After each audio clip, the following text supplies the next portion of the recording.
Holding my two children by the hand, I rushed up the pristine driveway of our Atlanta home, desperate to tell my husband that I had just inherited $30 million and a commercial skyscraper in New York City. But my husband and his mistress were waiting for me on the front porch, divorce papers in hand. She smiled smugly at me and said, "Pack your bags, there's no room for a leech in this house." I just smiled and replied, "Okay." "What's so funny?" she snapped. I looked her dead in the eye and said, "Actually, this house belongs to me." Before I dive into how I systematically dismantled their lives, tell me where you're watching this from in the comments below. Hit the like and subscribe button if you've ever had to remind someone of your true worth when they tried to tear you down. My name is Serafina. I am 34 years old, and for the last 7 years of my marriage, I was treated like a complete burden in my own home. I work as an independent crisis management consultant, a demanding job that I handle remotely while raising our 8-year-old son Leo and our 6-year-old daughter Zuri. My husband Marcus is a high-powered executive at a major financial group here in Atlanta. He makes incredible money, and he has never missed a single opportunity to remind me of it, in his eyes and the eyes of his entire family.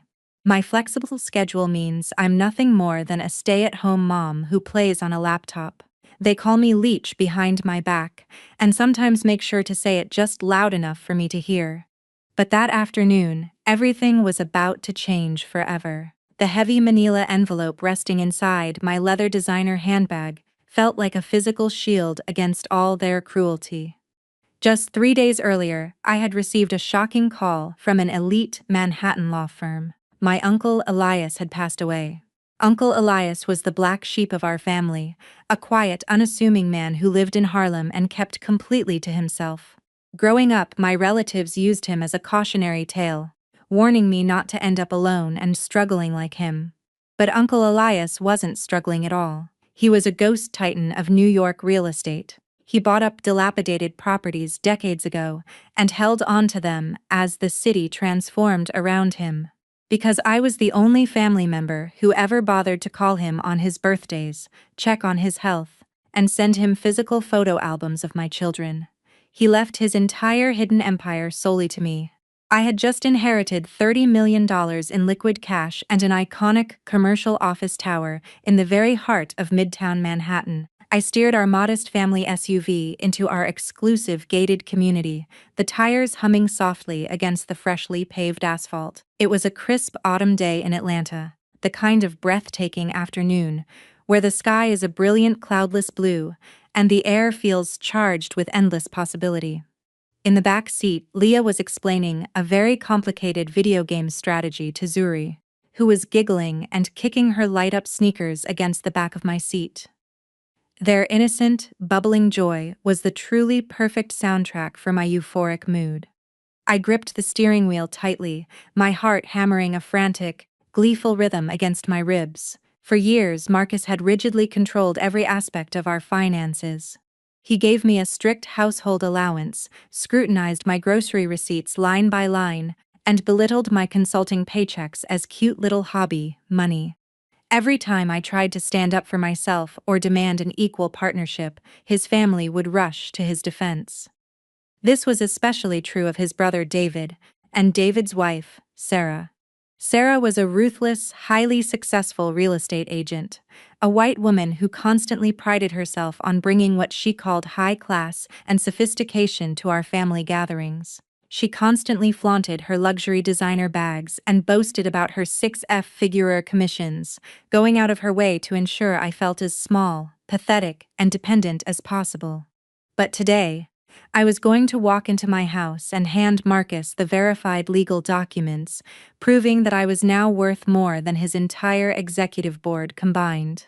I vividly pictured the look of stunned respect that would finally flood his handsome face.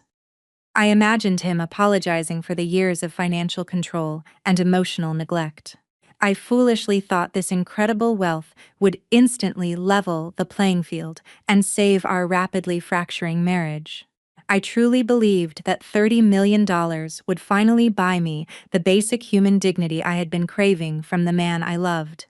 I turned onto our street, the familiar row of manicured lawns and stately brick homes coming into view. I parked the car in the driveway, unbuckled my seatbelt, and let out a long, shaky breath to steady my nerves. This was it, the beautiful start of a brand new chapter. I hopped out of the driver's seat, the cool wind whipping my hair across my face, and opened the back doors to help Leo and Zuri out of their car seats. "Grab your backpacks, guys," I said, keeping my voice bright and steady. "Daddy's home early today, and Mommy has a huge surprise for everyone." We started walking up the long, curving concrete path toward the front door. Dry autumn leaves crunched under my boots, a crisp sound that usually brought me a deep sense of comfort. But as we passed the tall oak tree that partially blocked the view of our front porch, my steps began to slow.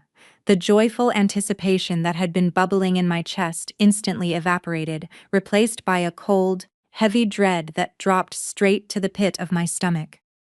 There was a vehicle parked haphazardly near the driveway, partially blocking the walkway to the porch steps. It was a pristine white Range Rover with custom matte black rims.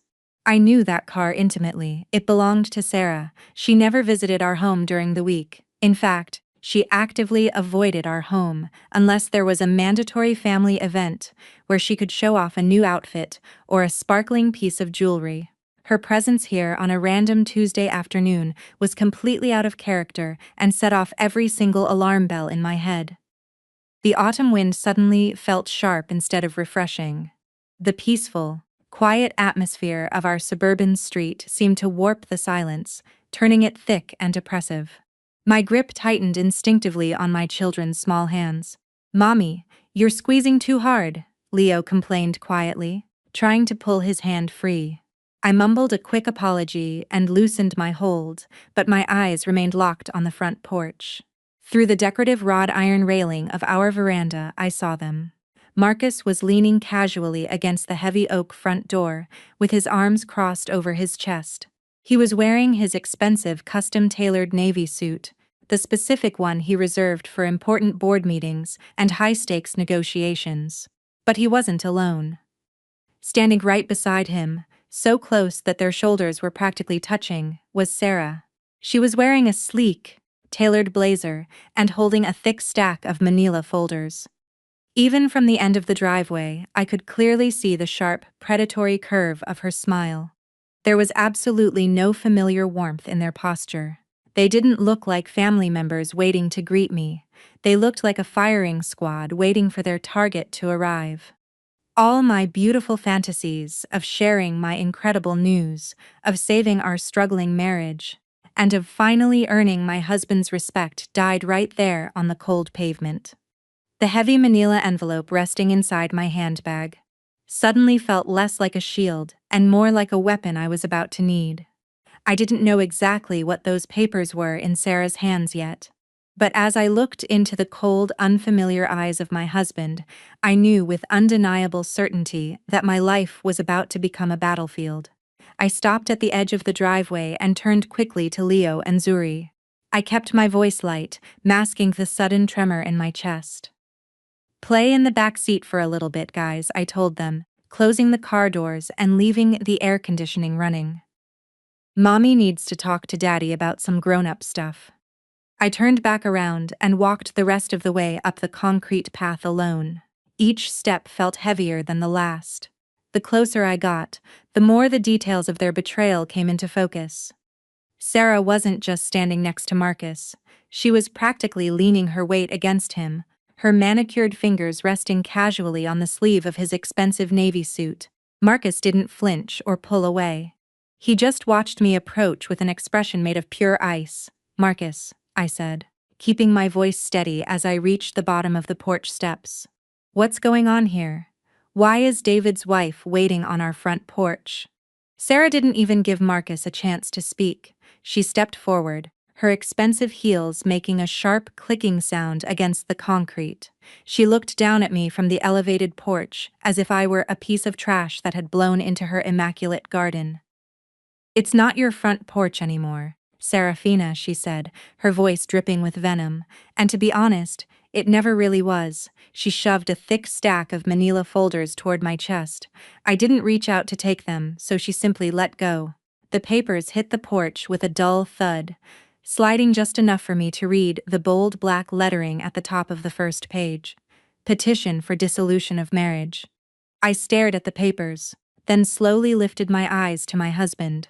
Marcus finally peeled himself away from the doorframe, glanced down at the divorce papers, then back up at me. His face was completely devoid of warmth, guilt, or hesitation. "Sign them," he demanded, his tone flat and corporate, exactly how he spoke to his underperforming employees. "I've already filed the preliminary paperwork. My lawyer fast-tracked the process. We're done." I stood there frozen, my mind racing to process the sheer cruelty of their timing. "You're divorcing me right here on the front porch while our children are sitting in the car right behind me?" Sarah scoffed, rolling her eyes as if I were being completely unreasonable. "Don't play the victim, Serafina. Marcus is done carrying your dead weight. You contribute absolutely nothing to this household. You sit around all day pretending your little freelance consulting gigs actually matter while he kills himself paying for your lifestyle."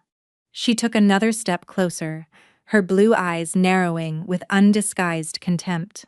"You're a leech, and frankly, this entire family is exhausted pretending otherwise. Pack your bags. There's no room for a freeloader in this house." I looked at Marcus, waiting for him to defend me.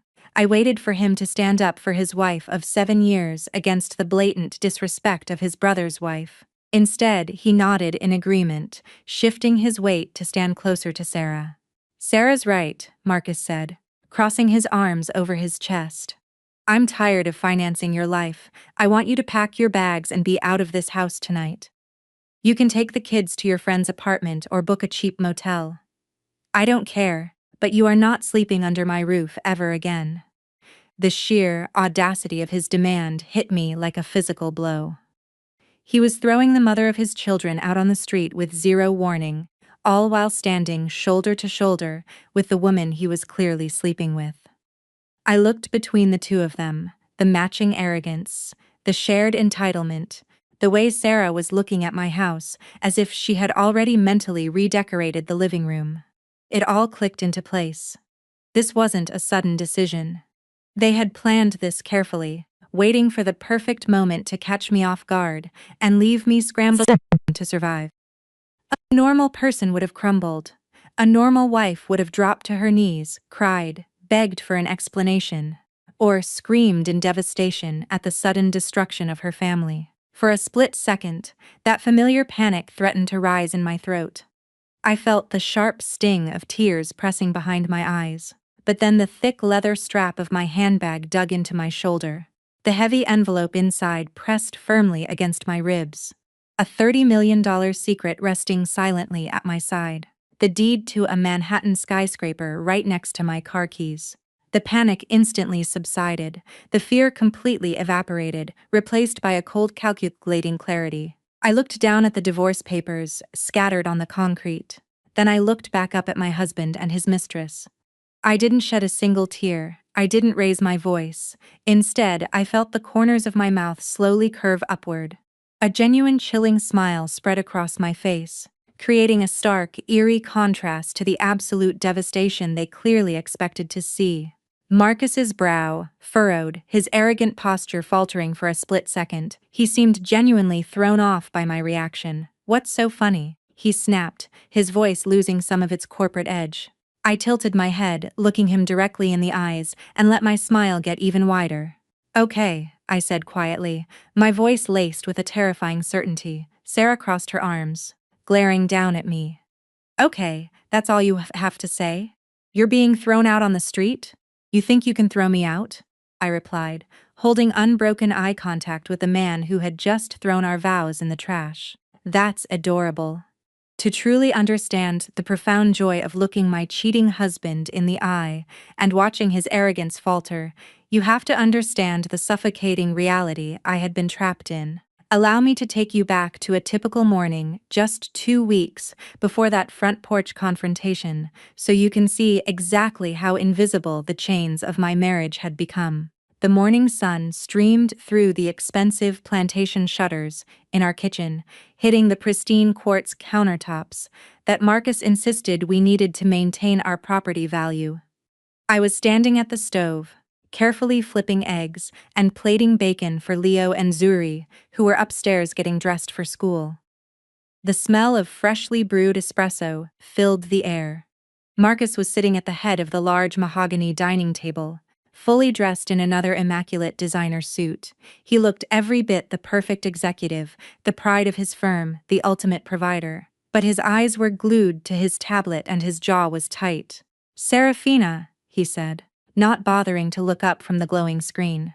"Would you mind explaining this transaction from yesterday afternoon?" I wiped my hands on a dish towel and walked over, already feeling the familiar, weary knot forming in my stomach. I glanced at the screen. It was a charge from our local premium grocery store for $140. "I bought groceries for the house," I said, keeping my voice perfectly level. "The kids needed fresh fruit for their school lunches, and I bought the ingredients for the salmon dinner you requested for tonight." Marcus sighed heavily, tapping his manicured finger against the edge of the tablet. "The $140 for fruit and fish. Do you have any concept of a budget, or do you just swipe the card and assume the money magically replenishes itself? We've talked about this. You need to run a cost-benefit analysis before you check out." He was speaking to me in the same way he would reprimand a junior analyst who had botched a quarterly report. I gripped the back of a dining chair, forcing myself to take a slow, deep breath. "Marcus, it's organic berries for your children," I replied quietly, conscious that Leo and Zuri could be down the stairs at any moment. "I'm not buying luxury items for myself. I am feeding our family." He finally looked up, his dark eyes completely devoid of affection. "You're spending my money, Serafina. That's the point. I work 50 to 60 hours a week managing high-yield portfolios, bringing in real wealth to sustain this lifestyle. You swipe a piece of plastic that I finance. I expect you to respect the capital I generate. If you want to blow $140 on premium snacks, you can use your own money." I felt a sharp flash of outrage. "I do use my own money, Marcus. My consulting invoices pay for Leo's private math tutor and Zuri's gymnastics lessons. I do contribute to this household." Marcus let out a short, dismissive laugh that felt like a slap to the face. "Your consulting business?" He used air quotes with his fingers. "Serafina, you answer a few emails from your laptop in between folding laundry. You do crisis management for minor companies no one has ever heard of. It's a cute hobby. And I'm glad it keeps you busy. But let's not pretend your little side hustle carries any real weight around here. Your monthly paychecks barely cover the utility bills for a house this size. I am the primary shareholder in this family." The financial manipulation wasn't new. It had started subtly during my second pregnancy, right after I decided to leave my demanding corporate agency job to go freelance so I could be present for our babies. At first, Marcus framed it as a way to take the pressure off me. He offered to handle all the major bills, moving our joint savings into a high-yield account that only he had the administrative passwords for.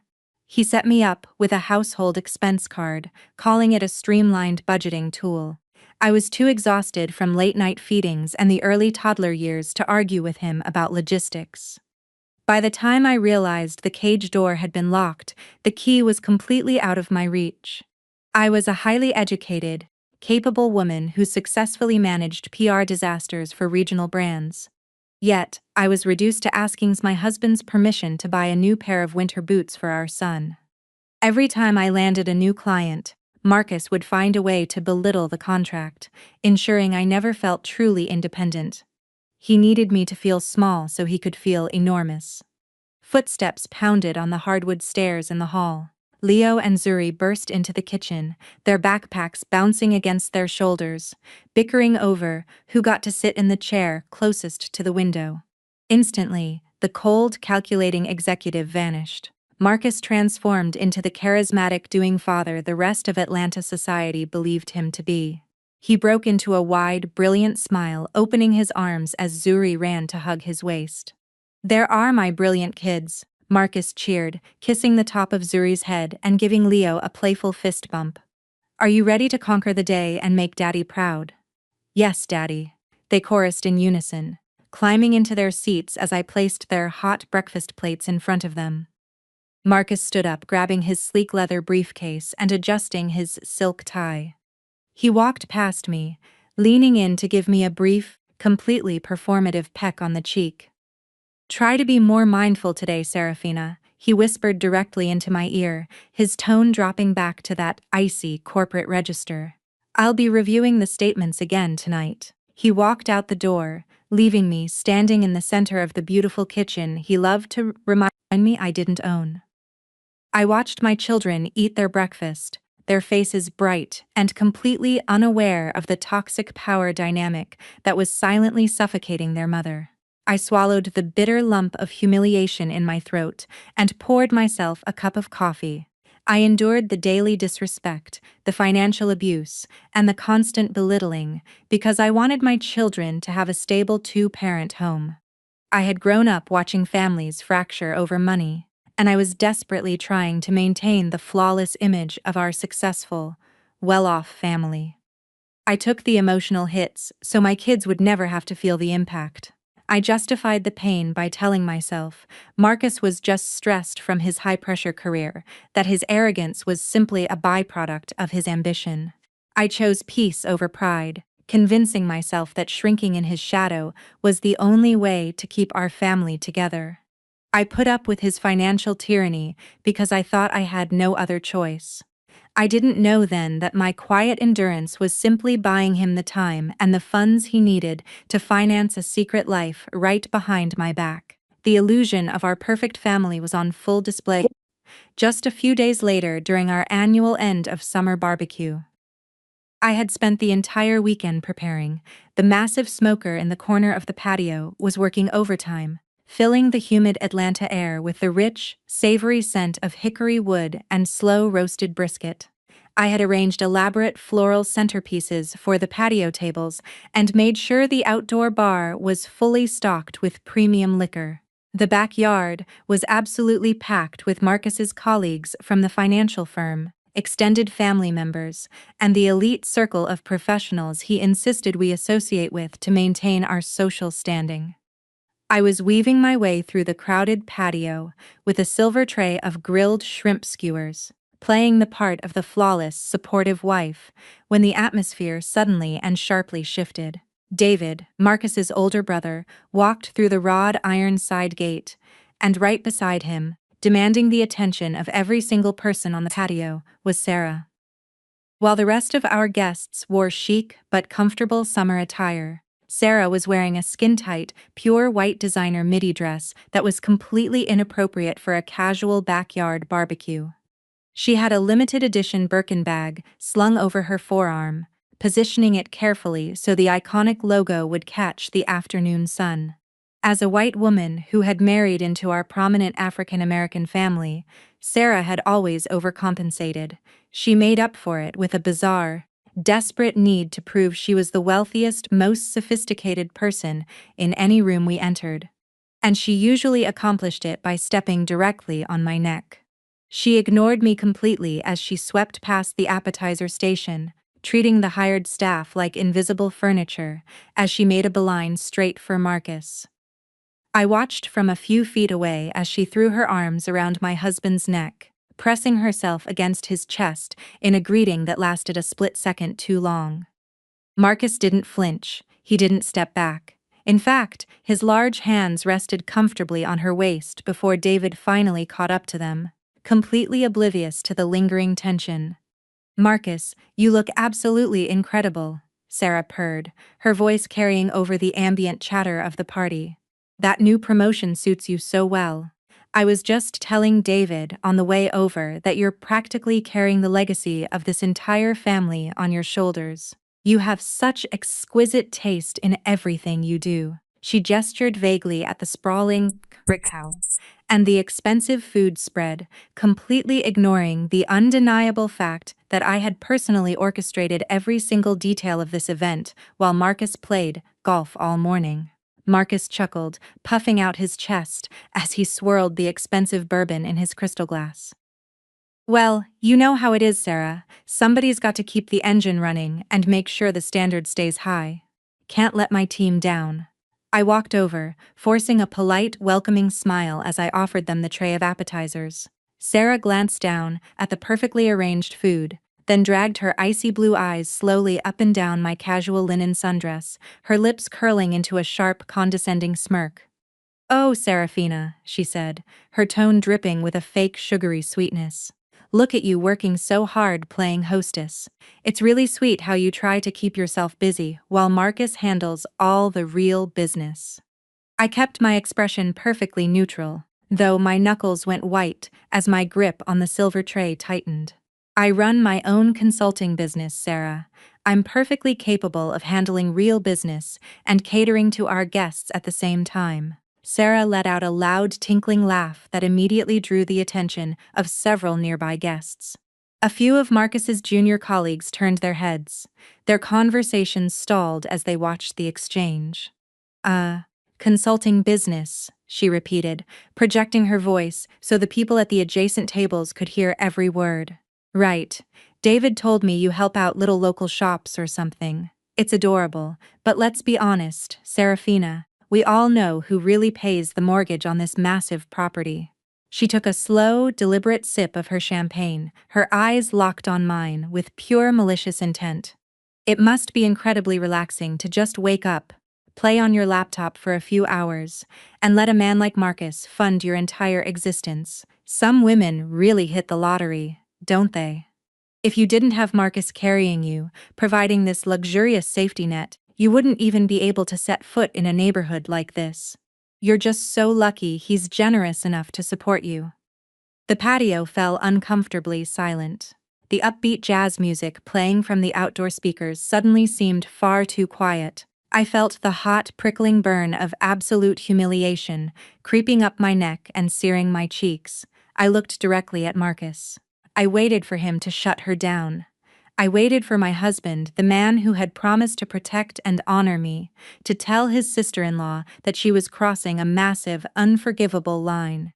I waited for him to remind her that I had sacrificed my own corporate career, stepping back from a high-powered agency position to raise his children so he could achieve his executive status, without worrying about childcare. Marcus looked at me, looked at Sarah, and then he laughed. It wasn't an awkward, forced laugh to diffuse the tension. It was a deep, rumbling laugh of genuine agreement. "Come on, Sarah," Marcus said, slinging a casual arm around her shoulder as he looked out at our silent guests. "Don't go giving away all her secrets. Serafina knows she's got it good here. I always tell her, as long as she keeps the house looking this nice and the kids out of my hair during my board meetings, I don't mind letting her use the credit card. Somebody's got to sponsor the lifestyle, right?" A few of his colleagues laughed nervously, eager to agree with their wealthy boss. David just awkwardly scratched the back of his neck, staring down at his expensive loafers too cowardly to correct either his wife or his brother. I stood frozen in the center of my own backyard. The public humiliation washed over me like a bucket of ice water, shutting my system down completely. He was validating her disrespect. He was actively participating in my degradation in front of our friends, our family, and his coworkers. He was confirming the exact toxic narrative Sarah wanted to push, that I was nothing more than a gold-digging leech who had latched onto a successful man. In that singular agonizing moment, the last remaining thread of my patience completely snapped. The quiet devotion and tolerance I had maintained for 7 long years evaporated into the humid Georgia air. I realized my silence wasn't buying peace. My silence was simply buying them a target. Marcus didn't see me as a partner. He saw me as a dependent, a convenient accessory he could make fun of whenever he needed to boost his own fragile ego or impress his cruel sister-in-law. I didn't throw the heavy silver tray. I didn't scream. I didn't give them the satisfaction of the angry, emotional reaction they were clearly trying to provoke from me. I simply set the tray down on the nearest patio table, smoothed the front of my linen dress, and looked Marcus directly in the eye. "Enjoy the party, Marcus," I said, My voice eerily calm and so low he had to lean in slightly to hear me. Because this is the last time I will ever play the role of the supportive wife for a man who acts like a coward. I turned and walked away with my back perfectly straight, completely ignoring the sudden, frantic whispers that erupted behind me as I headed for the glass patio doors. As I stepped back into the cool, air-conditioned sanctuary of the house, leaving the noise of the barbecue behind, my mind was racing with a terrifying absolute clarity. I was done shrinking. I was done asking for permission to exist in my own life. If they wanted to treat me like a calculating opportunist, then it was time for me to stop playing the victim and start playing the game. I walked straight down the hall and into Marcus's home office. I closed the heavy wooden door behind me, the solid click of the lock sounding incredibly final in the silent room. I sat down at his pristine mahogany desk and stared at the glowing screen of his personal tablet resting on the leather bladder. My hands were shaking, but not from sadness. I was vibrating with a new dangerous energy. The ultimate limit of my endurance had been passed, and there was no turning back. I stared at the glowing screen of Marcus's personal tablet resting on the pristine leather blot. It was the device he guarded with his life, the digital vault he used to control our family budget, monitor my spending, and maintain his total authority. For years, I had foolishly respected his privacy, believing his lies about strict corporate security protocols and sensitive client portfolios. But respect is a two-way street, and he had just bulldozed mine in front of half of Atlanta. I reached out and tapped the screen. The numeric passcode request immediately popped up. Marcus was a creature of massive ego. He truly believed he was the smartest man in any room, which made him incredibly arrogant and consequently highly predictable. I didn't try our anniversary date or our children's birthdays because Marcus only truly cared about one thing. I typed in the exact date of his first major executive promotion at the financial firm. The screen unlocked instantly. My heart was hammering against my ribs, but my hands remained completely steady. I opened his primary email application, scrolling past the daily corporate memos, luxury car dealership promotions, and exclusive golf club newsletters. I was looking for the bank statements he claimed were too complicated for my freelanced consultant brain to understand.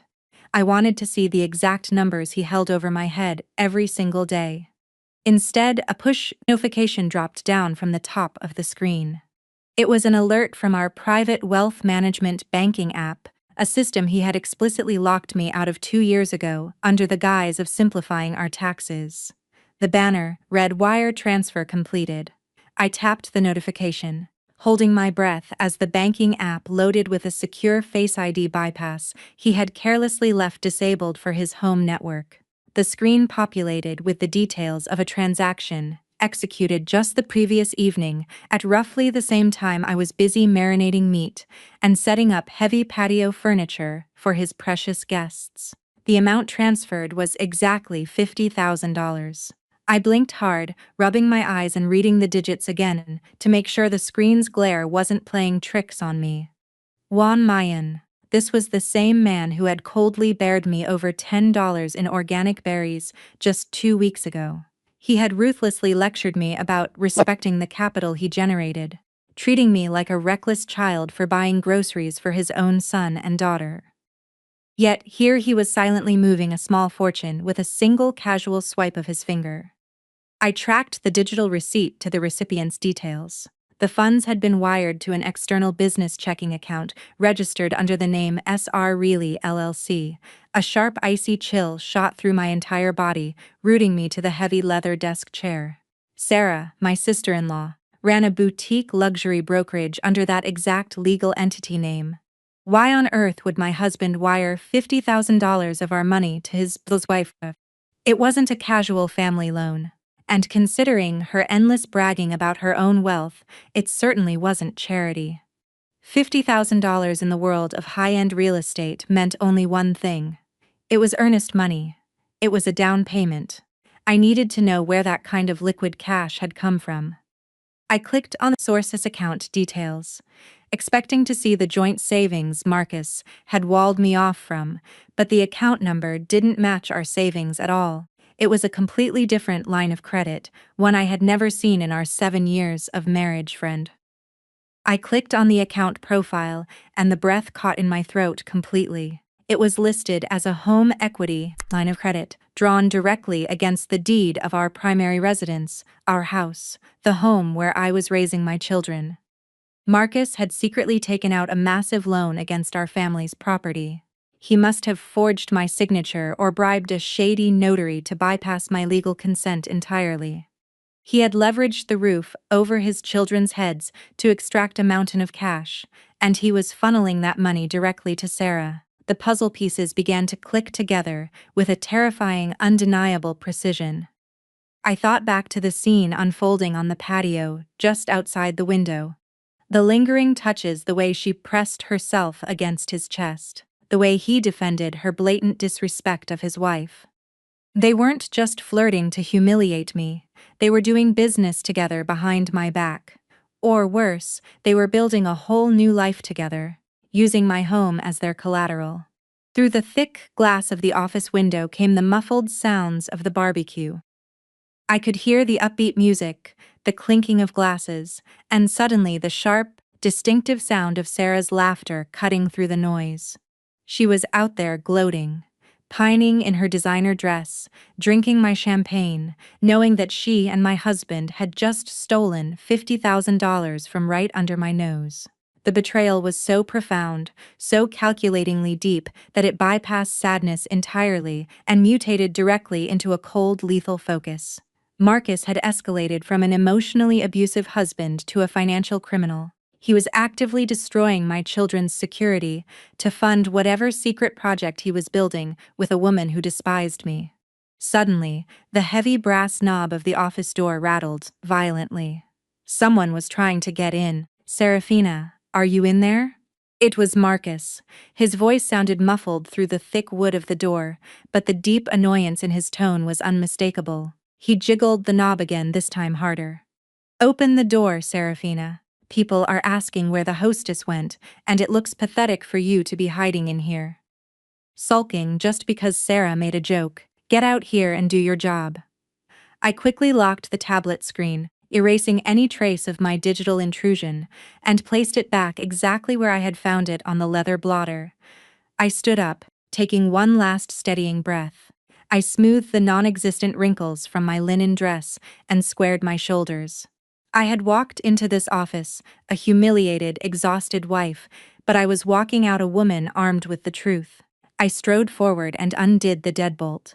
I pulled the heavy wooden door open, plastering a flawless, perfectly pleasant smile on my face as I met my husband's irritated gaze.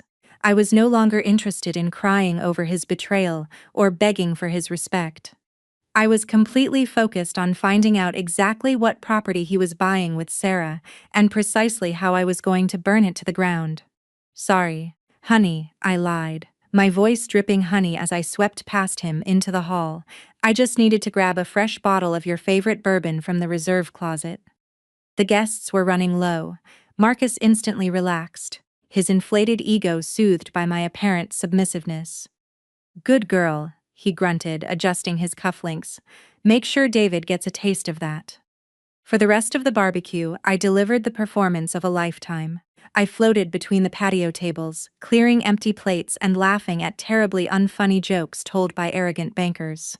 Every time I saw Sarah, I didn't glare. I offered her a fresh cocktail. I watched her whisper in my husband's ear near the smoker and smiled from across the patio. The pain of their betrayal was a living, throbbing thing clawing at my ribs, but my professional training took over.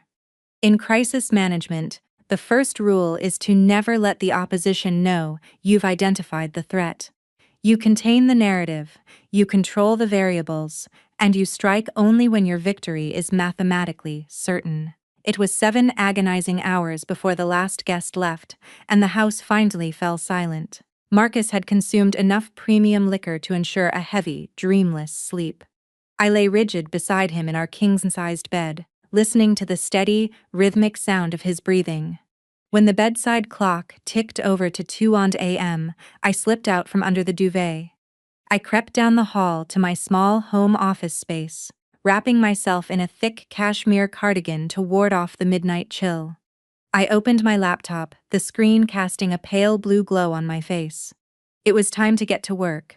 People leave digital footprints everywhere, especially people who believe they're untouchable.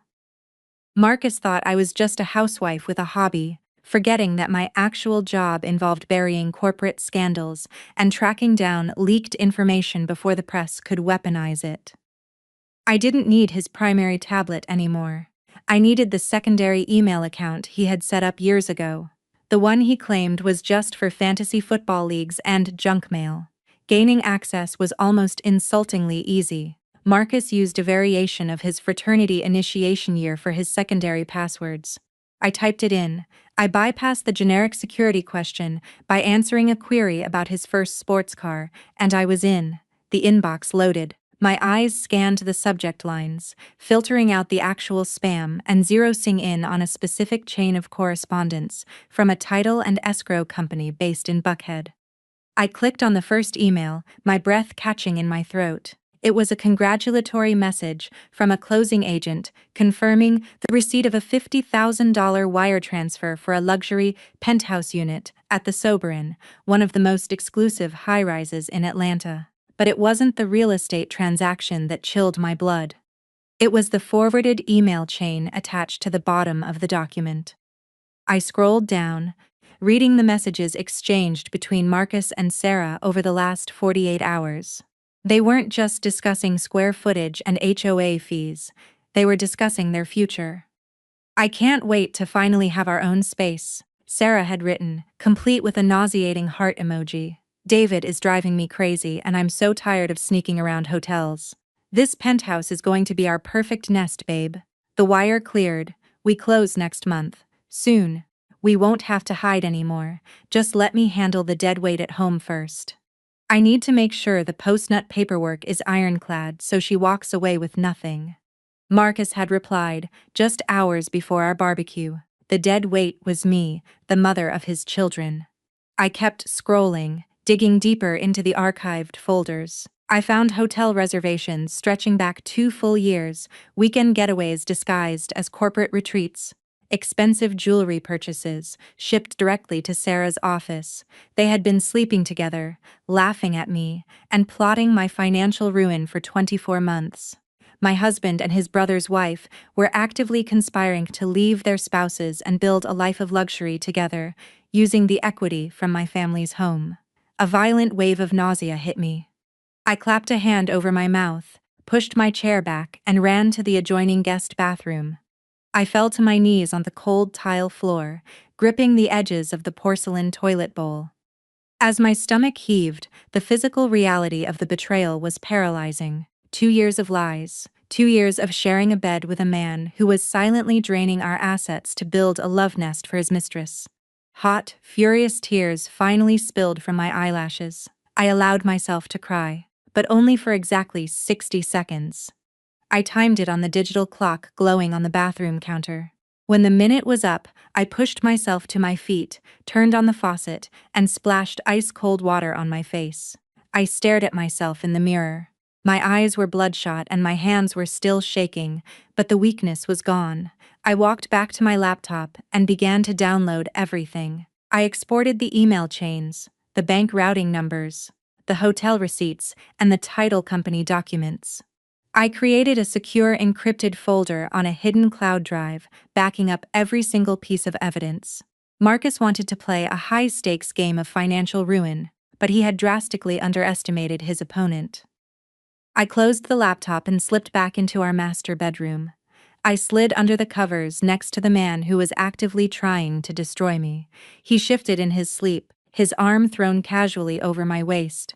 It took every ounce of willpower I possessed not to shove him off the mattress.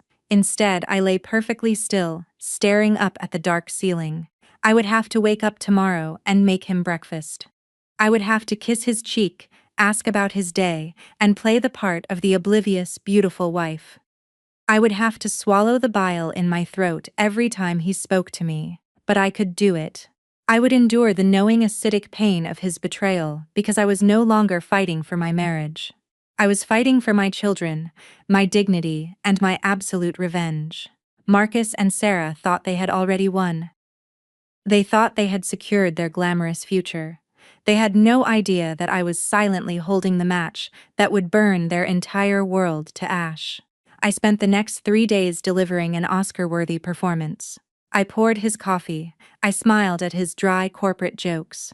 I kissed his cheek when he left for work. Every gesture was calculated, a temporary down payment on his ultimate destruction. But my ironclad composure shattered on a rainy Thursday morning when my cell phone vibrated on the kitchen counter. The caller ID showed an unfamiliar Manhattan area code. I wiped my hands on a dish towel and swiped to answer. "Am I speaking with Serafina?" a deep professional voice asked. "This is she," I answered, frowning. "My name is Harrison Sterling. I'm a senior partner at Sterling and Associates in New York. I'm calling with some very difficult news regarding your uncle, Mr. Elias. I'm so sorry to inform you that he passed away peacefully in his sleep last night." The kitchen seemed to tilt. The polished quartz countertops blurred. Uncle Elias, the eccentric, quiet man who lived in a modest brownstone in Harlem. When my own parents had kicked me out for dropping out of college to pursue my culinary and consulting dreams, Elias was the only one who called. He was the that sent me handwritten letters telling me I had a brilliant mind. He remembered my children's birthdays. He was the only link I had left to unconditional family love. I gripped the edge of the kitchen island, forcing myself to breathe. "What happened?"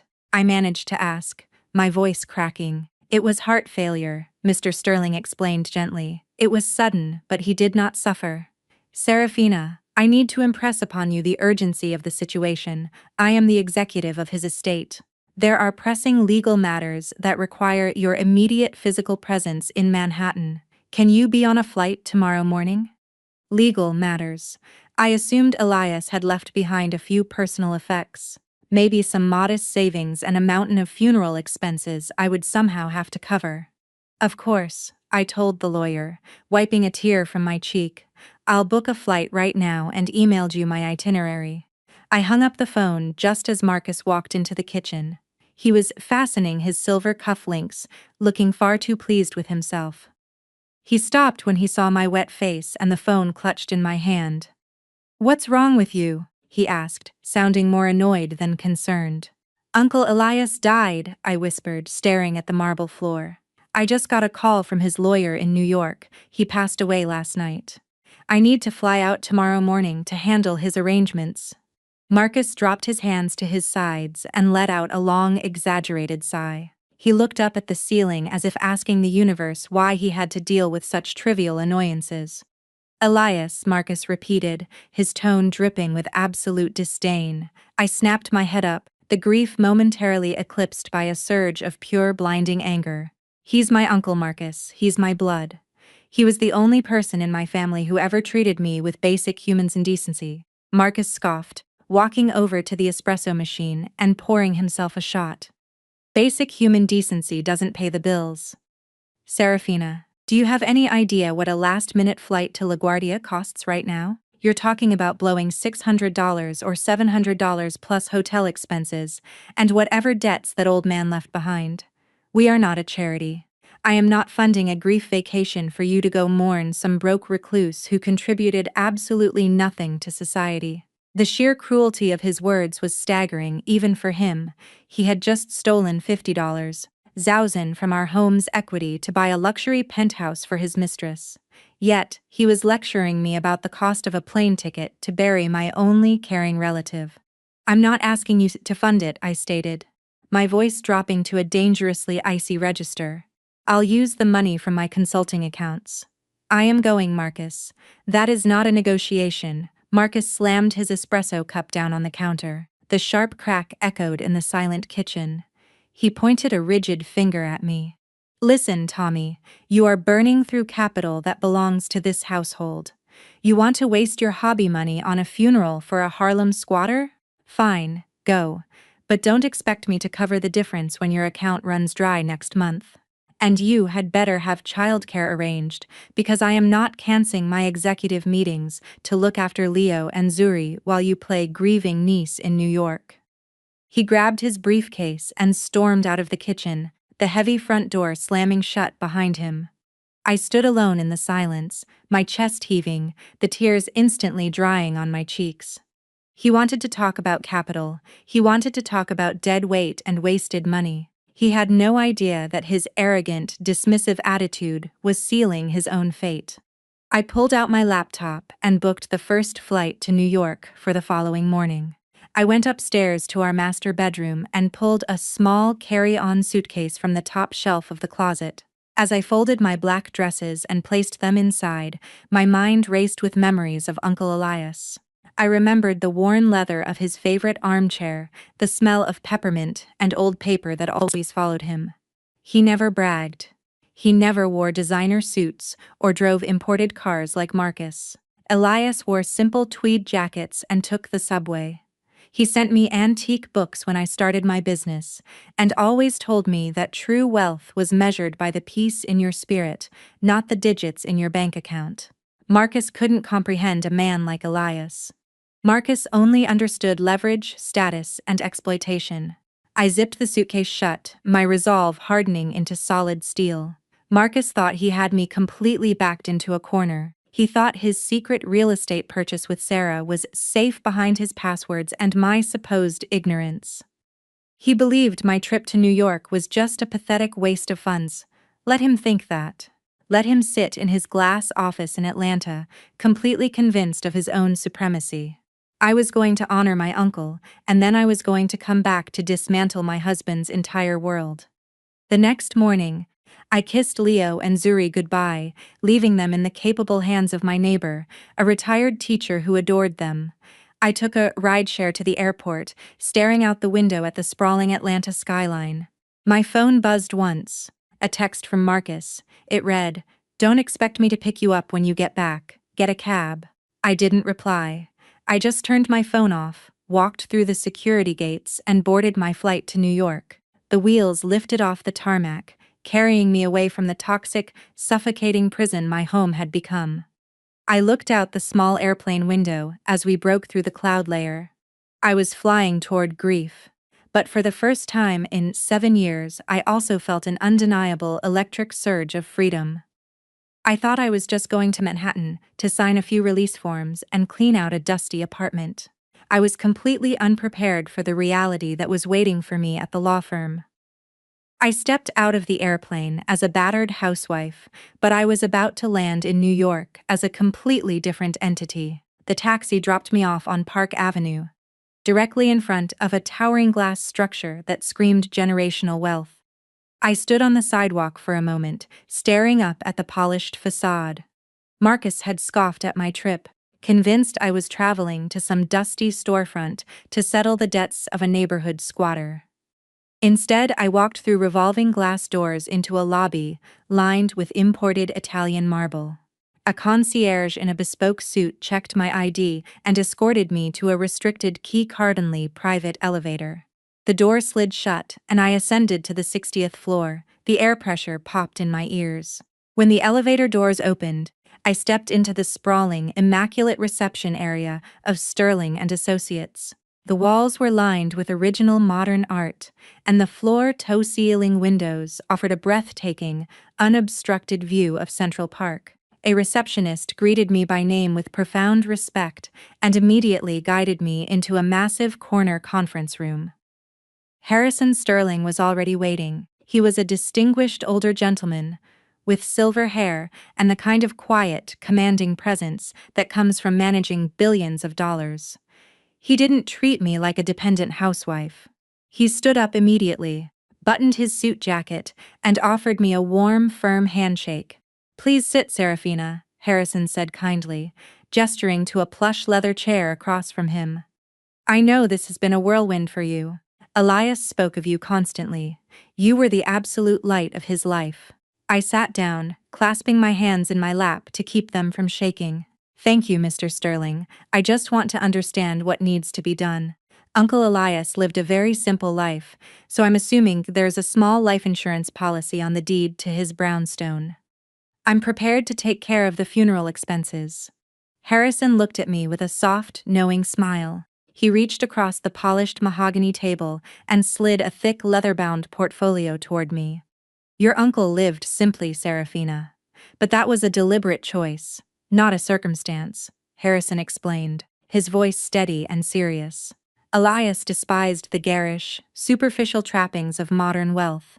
He found it vulgar, but make no mistake, he was an absolute master at acquiring it.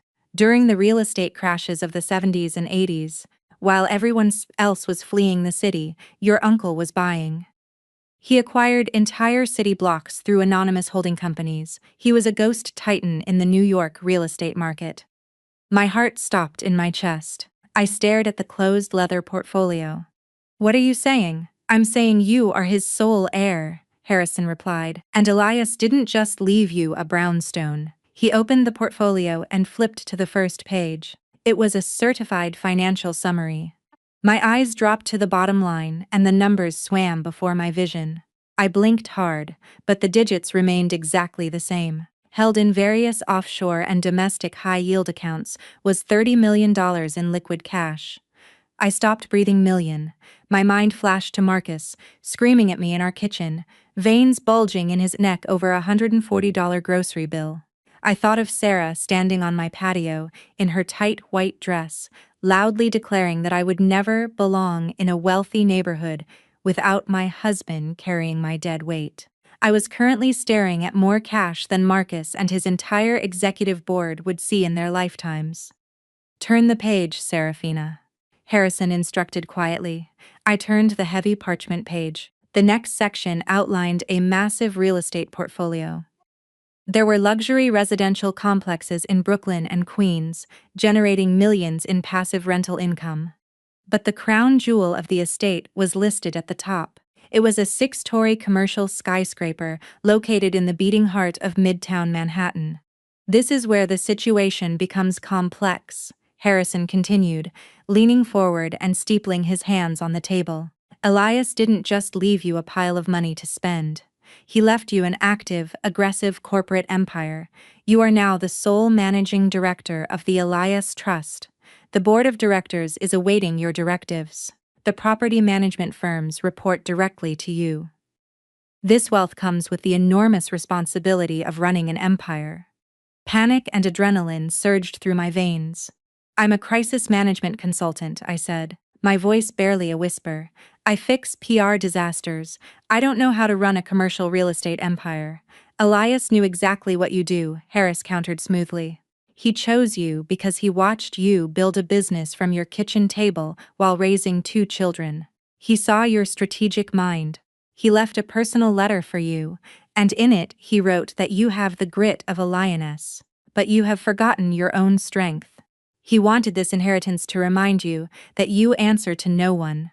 You have my firm at your complete disposal to handle the legal logistics, but make no mistake, you are the boss now. The enormous weight of the responsibility settled on my shoulders, heavy but incredibly stabilizing. I was no longer a victim. I was a CEO. Let's take a look at the tenant roster for the Midtown skyscraper, Harrison suggested, tapping a manicured finger on the 3rd page of the portfolio. This property alone generates your highest margins. We hold the lease agreements for some of the most lucrative corporate entities on the East Coast. I scanned the list of high-profile law firms, international tech conglomerates, and elite marketing agencies renting our premium office space. Suddenly, my eyes locked on a specific corporate name listed on the 42nd floor. It was the exact financial group where Marcus worked as a senior executive, his firm's headquarters, the place he pined in his bespoke suits. Feeling like the king of the world, my heart began to beat with a frantic, dangerous rhythm. I turned to the next page, which detailed the trust's commercial holdings in the Southeast. There, listed under a premium commercial complex in downtown Atlanta, was SRY LLC. Sarah's boutique real estate brokerage rented its office space inside my property. The air in the room felt electric. My uncle had not only left me unimaginable wealth, He had literally handed me the ground on which my enemies stood. I owned the building where Marcus built his arrogant career. I owned the office building in Atlanta, where Sarah operated her fake, glamorous life. I was their ultimate landlord. The ones stealing from my children to buy their secret love nest were pocket change compared to the empire I now controlled. Harrison watched my face closely, his experienced eyes catching the sharp, undeniable shift in my demeanor. "You're overwhelmed, Serafina. We can take a break if you need a moment to process this." I looked up from the portfolio, turning my gaze to the floor-to-ceiling windows, overlooking the vast Manhattan skyline. I thought of the divorce papers waiting in Sarah's hands. I thought of the postnuptial agreement Marcus was undoubtedly drafting to leave me destitute. I thought of the pure, unadulterated terror they expected me to feel. I slowly closed the leather portfolio and slid it back to the center of the table. I looked Harrison directly in the eye, my posture perfectly straight, my voice ringing with a cold, terrifying authority. "I'm not overwhelmed, Mr. Sterling. In fact, I've never seen things more clearly in my entire life. Please inform the board that I am assuming full control, effective immediately. We have some commercial lease agreements to review." Harrison Sterling didn't blink at my sudden change in tone. Instead, a slow, deeply approving smile spread across his weathered face. He looked like a man who had just watched a prophecy come true. He reached for the polished silver intercom, resting on the edge of his massive desk, and pressed a single button. He requested the commercial lease files for the 42nd floor in New York and the executive suites in the Atlanta complex. Within minutes, 2 junior associates entered the conference room carrying thick, heavy banker's boxes filled with meticulously organized legal documents. Uncle Elias was old school, Harrison explained as the associates silently exited the room. He demanded physical hard copies of every signature, every addendum, and every financial disclosure from his commercial tenants.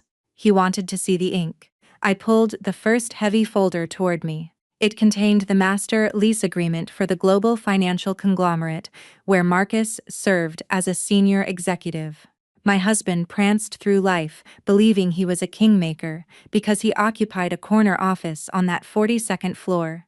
As I flipped through the crisp pages, a beautiful, devastating truth revealed itself. The corporation was currently in the middle of a highly contentious and incredibly vulnerable lease renewal negotiation.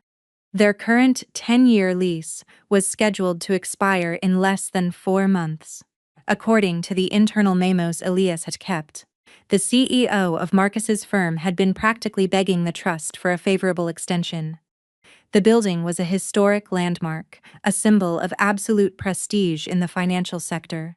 Relocating their headquarters would cost the firm tens of millions of dollars, disrupt their operations, and send a massive red flag to their shareholders. My eyes traced the signature of Marcus's CEO at the bottom of the original contract. The man who dictated my husband's salary, the man Marcus both worshipped and feared, was currently at the complete mercy of the Elias Trust. He was at my mercy. If I chose to terminate their lease, or raise the rent to an astronomical figure, the resulting corporate chaos would inevitably lead to massive layoffs. Marcus could lose his prestigious job with a single snap of my fingers. I was no longer just his wife. I was the silent, invisible force that controlled the very ground his entire career stood on. I gently closed that folder and reached for the second one. SRY LLC, Sarah's Boutique Brokerage. I opened the file and immediately noticed a stark difference in the paperwork. Sarah did not have a standard 10-year corporate lease. Because her business was a relatively new, high-risk venture, the property management firm had only approved her for a month-to-month trial lease. Furthermore, Elias required all his smaller commercial tenants to sign a strict morality and ethical business conduct clause. It was a standard provision designed to protect the prestigious reputation of his buildings from shady operators. I scanned the accounting ledgers attached to the back of her file. A sharp, cold laugh escaped my lips. Sarah, the woman who pined across my backyard in designer dresses, mocking my financial dependency, was currently 60 days behind on her office rent. She had been dodging the property manager's phone calls for weeks, racking up late fees and penalty notices. Her glamorous, untouchable lifestyle was a complete illusion, financed by maxed-out credit cards and stolen money. She was literally facing eviction from her commercial space, and now I was the landlord holding her eviction notice. The silence in the grand conference room grew heavy and profound. I sat perfectly still, my hands resting flat on the leather-bound folders. It felt as if a cinematic camera were slowly zooming in on my face, capturing the exact moment the scared, battered housewife completely evaporated, leaving behind a cold, calculating predator. I felt a physiological shift deep in my bones. The anxiety that had plagued me for 7 years, the constant suffocating fear of not being good enough, vanished completely. I had them by the throat. Marcus and Sarah thought they were playing a brilliant game of chess against a blindfolded opponent, completely unaware that I actually owned the entire board. "Mr. Sterling," I said, keeping my voice soft but laced with an undeniable authority, "I need you to execute a strict non-disclosure agreement for every single employee at this firm who knows about my inheritance. I want a complete gag order, no public announcements about my uncle's passing, no press releases about the transfer of the estate to the outside world, and specifically to the tenants of that building. The Elias Trust remains exactly as it was yesterday, business as usual." Harrison leaned back in his leather chair, steepling his fingers. He watched me with a mixture of respect and intense curiosity. "May I ask what your strategy is, Serafina? You have the power to liquidate these tenants today if you wish." I stood up, smoothing the skirt of my simple black dress. "If I act today, they'll just scurry off to find a new host to leech off of. I don't want to just inconvenience them, Mr. Sterling. I'm going to let them dig their own graves. My husband is currently drafting a post-nuptial agreement designed to leave me destitute. His mistress is actively helping him hide the marital assets they've stolen from my children. I want them to feel supremely, absolutely confident until the precise second I dropped the guillotine." Harrison nodded slowly, a fierce glint in his experienced eyes. "Your uncle always said that patience was the ultimate weapon of the wealthy.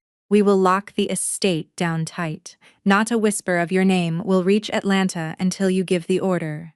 I thanked him, picked up my small handbag, and walked out of the conference room. I rode the private elevator back down to the lobby. The descent felt entirely different from the ride up. I stepped out onto the bustling Manhattan pavement, the chaotic energy of the city washing over me. I hailed a cab back to LaGuardia Airport. I was flying back to Georgia to re-enter the suffocating cage of my marriage. I knew exactly what was waiting for me. Marcus would be cruel, dismissive, and demanding. Sarah continued to send her subtle, toxic jabs. They would treat me like a disposable burden, fully believing their secret penthouse and their stolen funds were perfectly safe. But I was no longer fighting for survival. I was simply returning to Atlanta to play my part in their grand illusion, waiting patiently in the shadows until the perfect moment came to shatter their entire world. The yellow cab pulled up to the curb of my Atlanta home exactly 24 hours after I had left. The house looked perfectly normal. A sprawling brick estate under the warm afternoon sun, but walking toward the front door felt like stepping onto a movie set. I was no longer the desperate woman who lived here. I was an actress playing a part, and the script called for absolute unwavering submission.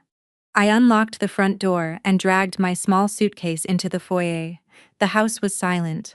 Leo and Zuri were still at school. Marcus was sitting in the formal living room with a glass of expensive whiskey resting on the end table beside him. He didn't stand up to greet me. He didn't ask how my uncle's funeral was or how I was doing. He just glanced at his gold Rolex and took a slow sip of his drink. "You took your time," he said, his voice echoing in the large, empty room. "I hope you found whatever closure you needed in that run-down apartment. We have real business to deal with today." I kept my eyes intentionally downcast, hunching my shoulders to project pure emotional exhaustion. "It was a modest service," I replied quietly, letting my voice waver just enough to sound authentic. "I'm just tired, Marcus." He stood up and walked over to the heavy glass coffee table, picking up a thick stack of legal documents. He didn't offer me a hug or a glass of water. Instead, he dropped the papers onto the kitchen island with a loud, authoritative thud. "Sit down, Serafina," he ordered. "We need to talk about asset protection." I walked to the kitchen island and pulled out a stool, wrapping my arms around myself as if for comfort. "What is this?" I asked, staring at the bold text on the first page. "It's a post-nuptial agreement," he said smoothly, leaning against the marble countertop and crossing his arms. He adopted the same condescending tone he used to explain taxes to me. "My firm is going through a massive internal restructuring with the new executive responsibilities. My personal assets are suddenly exposed. If the company faces litigation, aggressive lawyers could come after this house and our joint accounts. I had my legal team draft this to separate our finances strictly on paper. It protects you and the kids from being collateral damage if my board gets sued." It was a brilliant, terrifyingly plausible lie. If I had been the woman I was 2 days ago, I might have believed him.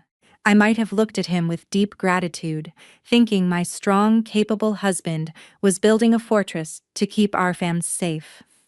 But the woman sitting on that stool knew the absolute truth. Marcus wasn't protecting our family from corporate litigation. He was legally severing my rights to our marital assets so he could throw me out on the street and move into a luxury penthouse with his brother's wife. "You want to separate our finances?" I asked, widening my eyes to feign anxiety. "Marcus, I barely make enough from my consulting to cover basic expenses. If you cut me off, how am I supposed to manage?" He let out a short, condescending sigh and reached out to pat my hand. It was the physical equivalent of a participation trophy. "Don't panic, Serafina. Nothing changes in our day-to-day life. I'll still pay the mortgage. I'll still fund the household account. This is just a piece of paper for the government. It simply establishes that any assets or debts I acquire in my name belong solely to me, and what you acquire belongs to you. It's a corporate shield. That's all." I looked down at the document, tracing the edge of the paper with my fingertip. He was deliberately trying to block my access to our home's equity and absolve Clear's throat, me, of any right to his future wealth. Completely unaware that his future wealth hinged entirely on my mercy. "I'm just so overwhelmed with Uncle Elias passing," I whispered, looking up at him with fabricated tears shining in my eyes. "Legal documents scare me, Marcus. Can I just read it over tonight before I sign anything?" Marcus rolled his eyes, clearly annoyed by the delay, but his massive ego interpreted my hesitation as simple female incompetence.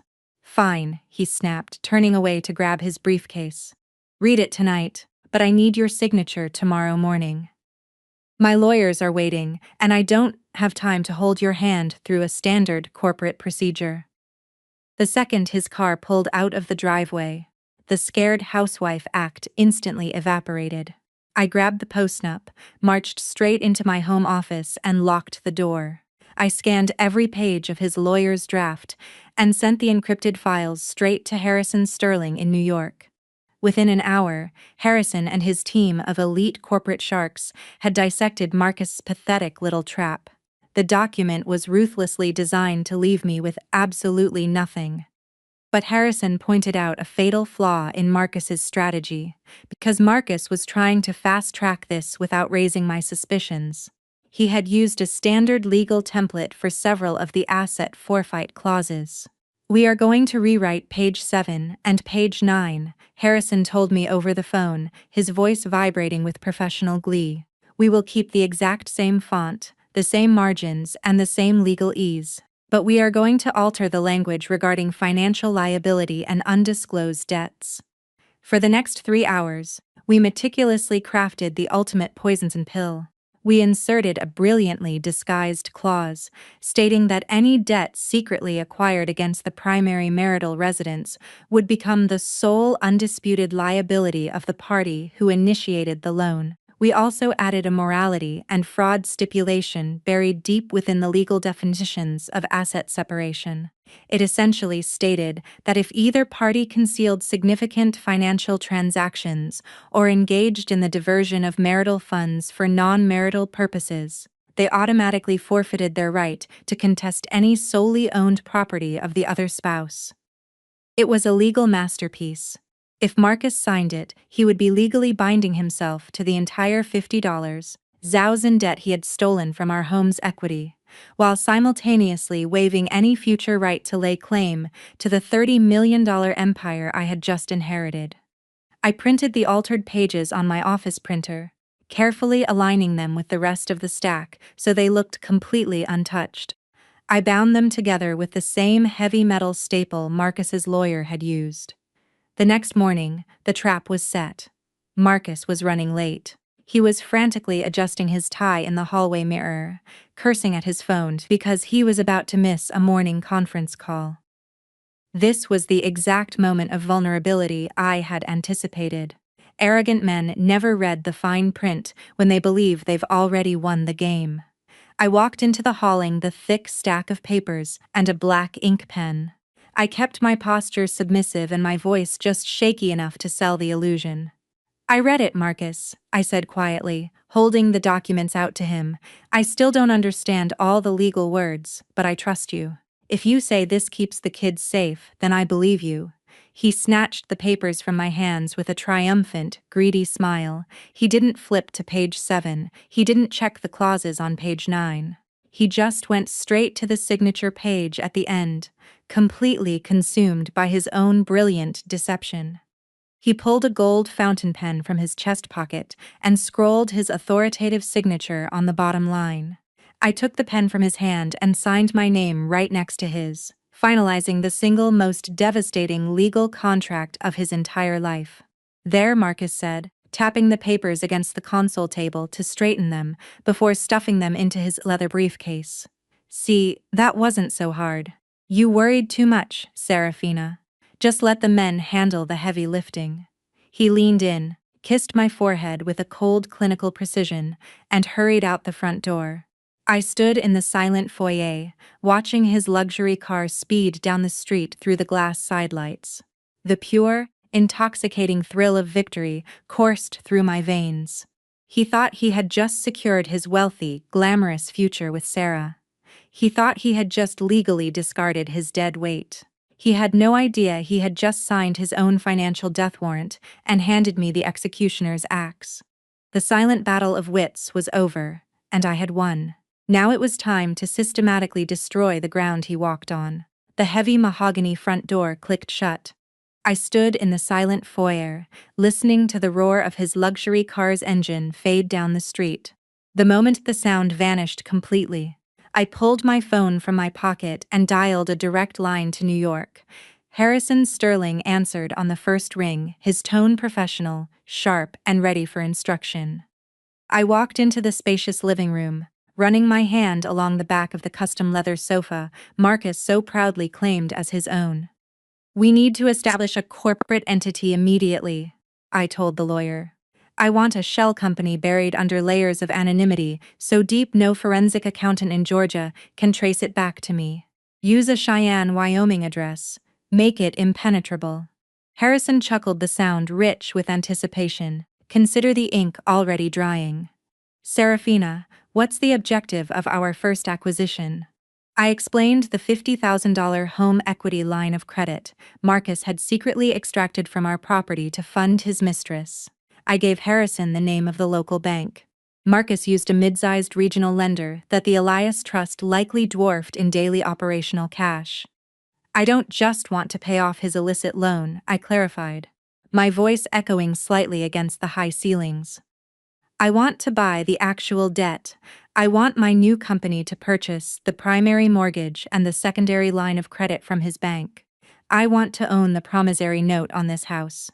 Harrison understood the assignment perfectly.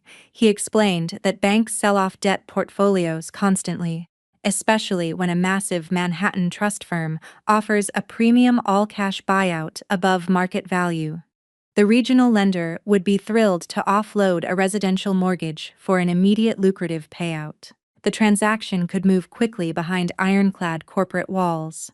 Within 48 hours, A newly created entity named Obsidian Holdings LLC had successfully acquired the primary mortgage and the secondary equity line of credit attached to my Atlanta address. I received the digital confirmation email while I was standing at the kitchen island spreading peanut butter on bread for Leo and Zuri. I stared at the PDF contract on my phone screen. The legal reality was breathtakingly simple. Marcus was now legally obligated to make his monthly mortgage payments directly to a corporate server that would automatically funnel every single cent directly into my private offshore accounts. I was no longer just his spurned wife, I was his bank.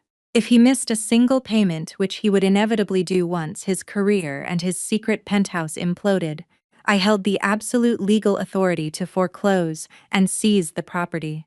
That evening, Marcus came home radiating a level of arrogance that was almost unbearable. He tossed his briefcase on the counter and loosened his silk tie, striding through the house with the swagger of an undisputed conqueror. He poured himself a glass of expensive bourbon, completely oblivious to the fact that the floor beneath his expensive Italian shoes no longer belonged to him. "Make sure the landscaping crew trims the hedges near the pool this weekend," he ordered, gesturing with his glass toward the backyard. "I noticed some overgrowth yesterday. We need to maintain the property value. This house is my biggest asset, Serafina, and I expect you to manage its upkeep properly since you're home all day with nothing else to do." I turned to face him, wiping my hands on a dish towel. A warm, perfectly pleasant smile spread across my face. "Of course, Marcus. I'll make sure your asset is beautifully maintained." He took a sip of his whiskey, looking around the room with intense pride. "You need to understand how leverage works in the real world," he lectured, swirling the amber liquid in his glass. "I carry the financial weight so you can enjoy the security of these walls. Every brick in here represents my capital, my hard work, and my corporate standing. I expect gratitude for that." I nodded obediently, playing the submissive, dependent wife to absolute perfection. "Your capital is incredibly impressive," I told him, keeping my tone soft and admiring. "I'm so grateful to know exactly who owns this house," he smirked, pleased with my complete submission. He thought he had successfully manipulated a naive woman into signing away her rights. He thought his freshly executed post-nuptial agreement was an impenetrable shield. He had no idea he was just a renter who hadn't yet received his eviction notice. He was lecturing his ultimate creditor about leverage, completely unaware that the financial noose was already tight around his neck. "I'm going to be traveling a lot more over the next few weeks," he added casually, setting his empty glass in the sink. "Corporate expansion. Big moves are happening at the firm, and I need to be available for late-night strategy sessions. I need you to be fully focused on the kids so I can focus on securing our future." He meant Sarah. He meant finalizing the purchase of their luxury penthouse at the Susabrin. He was giving himself a preemptive alibi for the nights he planned to spend entirely in her bed. "You take all the time you need for your strategy sessions," I replied smoothly. "The kids and I will be right here. You just focus on closing your deals." He went upstairs to shower, whistling a cheerful tune, completely convinced of his own untouchable supremacy. I watched him go, marveling at how easy it was to deceive a man who refused to look closely at anything other than his own reflection. I was wiping down the pristine quartz countertops when my phone vibrated in my apron pocket. I pulled it out, expecting a message from my daughter's gymnastics coach or a reminder for a dentist appointment. Instead, an iMessage notification glowed on the screen from an unsaved number, but I didn't need a contact name to know exactly who was texting me. The message read, "I hear the rental market in the suburbs is brutal this time of year. You might want to start packing up your little home office, Serafina. Marcus can't carry a freeloader forever." It was Sarah. She just couldn't resist gloating. She was practically vibrating with the need to rub her perceived victory in my face. She wanted me to panic. She wanted me to cry and beg Marcus to explain the cryptic message. She wanted to accelerate the timeline of my destruction because she was impatient to clear her terror territory. I stared at the glowing screen, the sheer audacity of her taunt igniting a cold, dark thrill in my chest. She was playing a dangerous game with a woman she fundamentally did not understand. I didn't reply to the message. I just locked my phone, tossed it on the counter, and let out a soft, genuine laugh. The trap was completely set, the bait had been taken, and the rats were eagerly marching straight into the cage. I left the phone resting on the cool marble countertop and walked over to the stove to boil water for tea. Sarah wanted a frantic, emotional reaction. She desperately craved the image of me pacing the kitchen floor in a tearful panic, trying to decode her vicious little riddle. She thrived on creating chaos and feeding on the emotional debris of people she deemed her inferiors. As a white woman who had married into a prominent, wealthy African-American family, Sarah had always carried a bizarre and deep-seated insecurity. She overcompensated by constantly trying to prove she was the most sophisticated, financially dominant woman in our entire extended network. Her text message wasn't just a taunt, it was a pathetic attempt to assert her dominance, to remind me that she currently held the keys to my husband's future while I was supposedly being tossed to the curb. But the scared, dependent woman she was trying to break no longer lived at this address. I poured hot water over loose-leaf chamomile, watching as the water slowly turned a rich golden amber against the pristine white ceramic of my favorite mug. I inhaled the calming floral scent and took a slow, deliberate sip. The warmth spread through my chest, chasing away any lingering shadows of doubt or heartbreak. A week ago, a message like that would have sent me into a devastating spiral of anxiety. I would have questioned my worth, my marriage, and my ability to keep a roof over my children's heads. Today, the text message simply served as a written confirmation of her guilt and a magnificent validation of my strategy. I carried my mug out of the kitchen and into the adjacent family room. Leo and Zuri were sprawled on the plush cream-colored rug, deeply engrossed in a complex game of building blocks. Leo was meticulously stacking wooden squares to create a towering fortress, while Zuri strategically placed toy soldiers around the perimeter. I stood quietly in the doorway, letting the profound peace of the moment wash over me. Marcus was perfectly willing to trade his children's home, their stability, and their innocent trust for a glass box in the sky, with a woman who held nothing but contempt for their mother. He was willing to disrupt their schools, their friendships, and their sense of basic security just to stroke his own massive, fragile ego. He looked at his children and saw financial obligations. I looked at them and saw my entire world.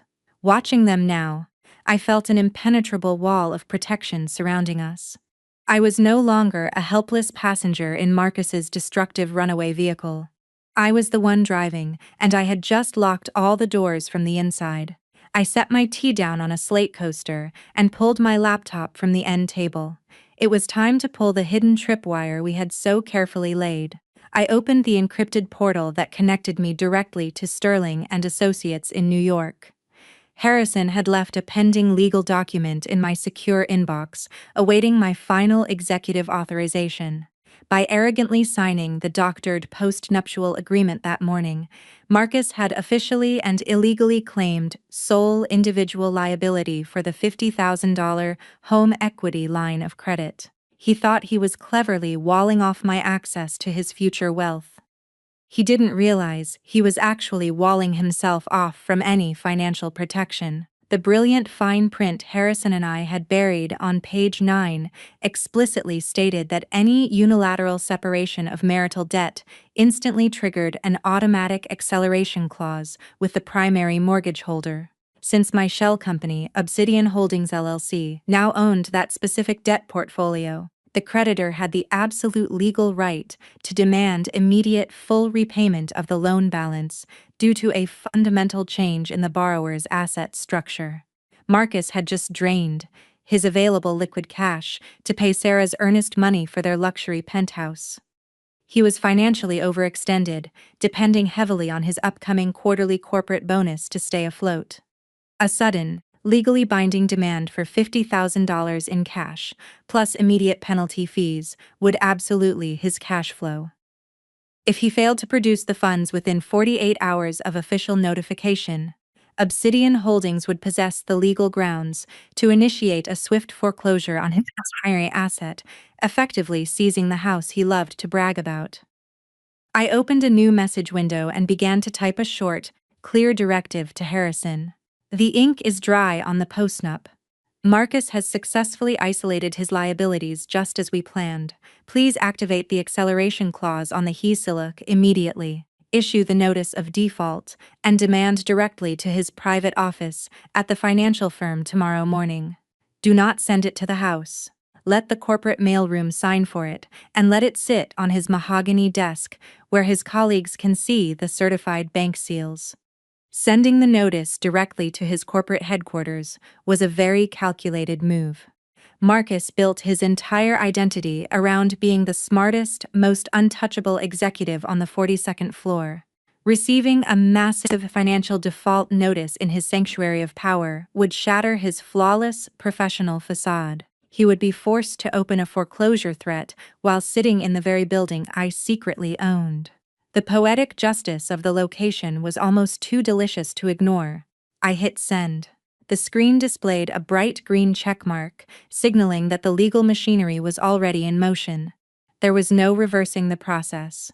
I closed the laptop, picked up my tea, and took another slow sip, leaning back against the comfortable sofa cushions. Just then, Zuri let out a loud giggle as she rolled a wooden ball across the carpet, causing Leo's meticulously built block tower to come crashing down in a heap of scattered pieces. I smiled, watching the colorful wooden blocks scatter across the floor without a single ounce of regret. Rebuilding always requires a little strategic destruction. First, the invisible iron noose I had so carefully woven around my husband's neck finally tightened. All I had to do now was attend my brother-in-law's birthday dinner and wait for Marcus to confidently walk himself straight off the cliff. The private dining room at one of Buckhead's most exclusive steakhouse was suffocatingly opulent. Heavy velvet curtains framed the floor-to-ceiling windows, and a massive crystal chandelier cast a warm golden glow over the long mahogany table. We were gathered to celebrate David's 38th birthday, but within 5 minutes of arriving, it became abundantly clear that the evening was actually a dedicated showcase for Marcus and Sarah to flaunt their perceived superiority. I sat silently beside my husband in a simple but elegant navy silk dress, playing my part to absolute perfection. Marcus was in his element. He presided over the center of the table, loudly ordering 1,000 bottles of imported red wine and waving away the sommelier with the casual arrogance of a man who believed his bank account was limitless. Across from us sat David, a genuinely decent but tragically oblivious man, and Sarah, who was practically vibrating with a toxic, nervous energy. Sarah had chosen to wear a skin-tight, metallic silver dress that caught the light from the chandelier every time she moved. She spent the first course ensuring every single guest at the table knew exactly how much her diamond tennis bracelet cost.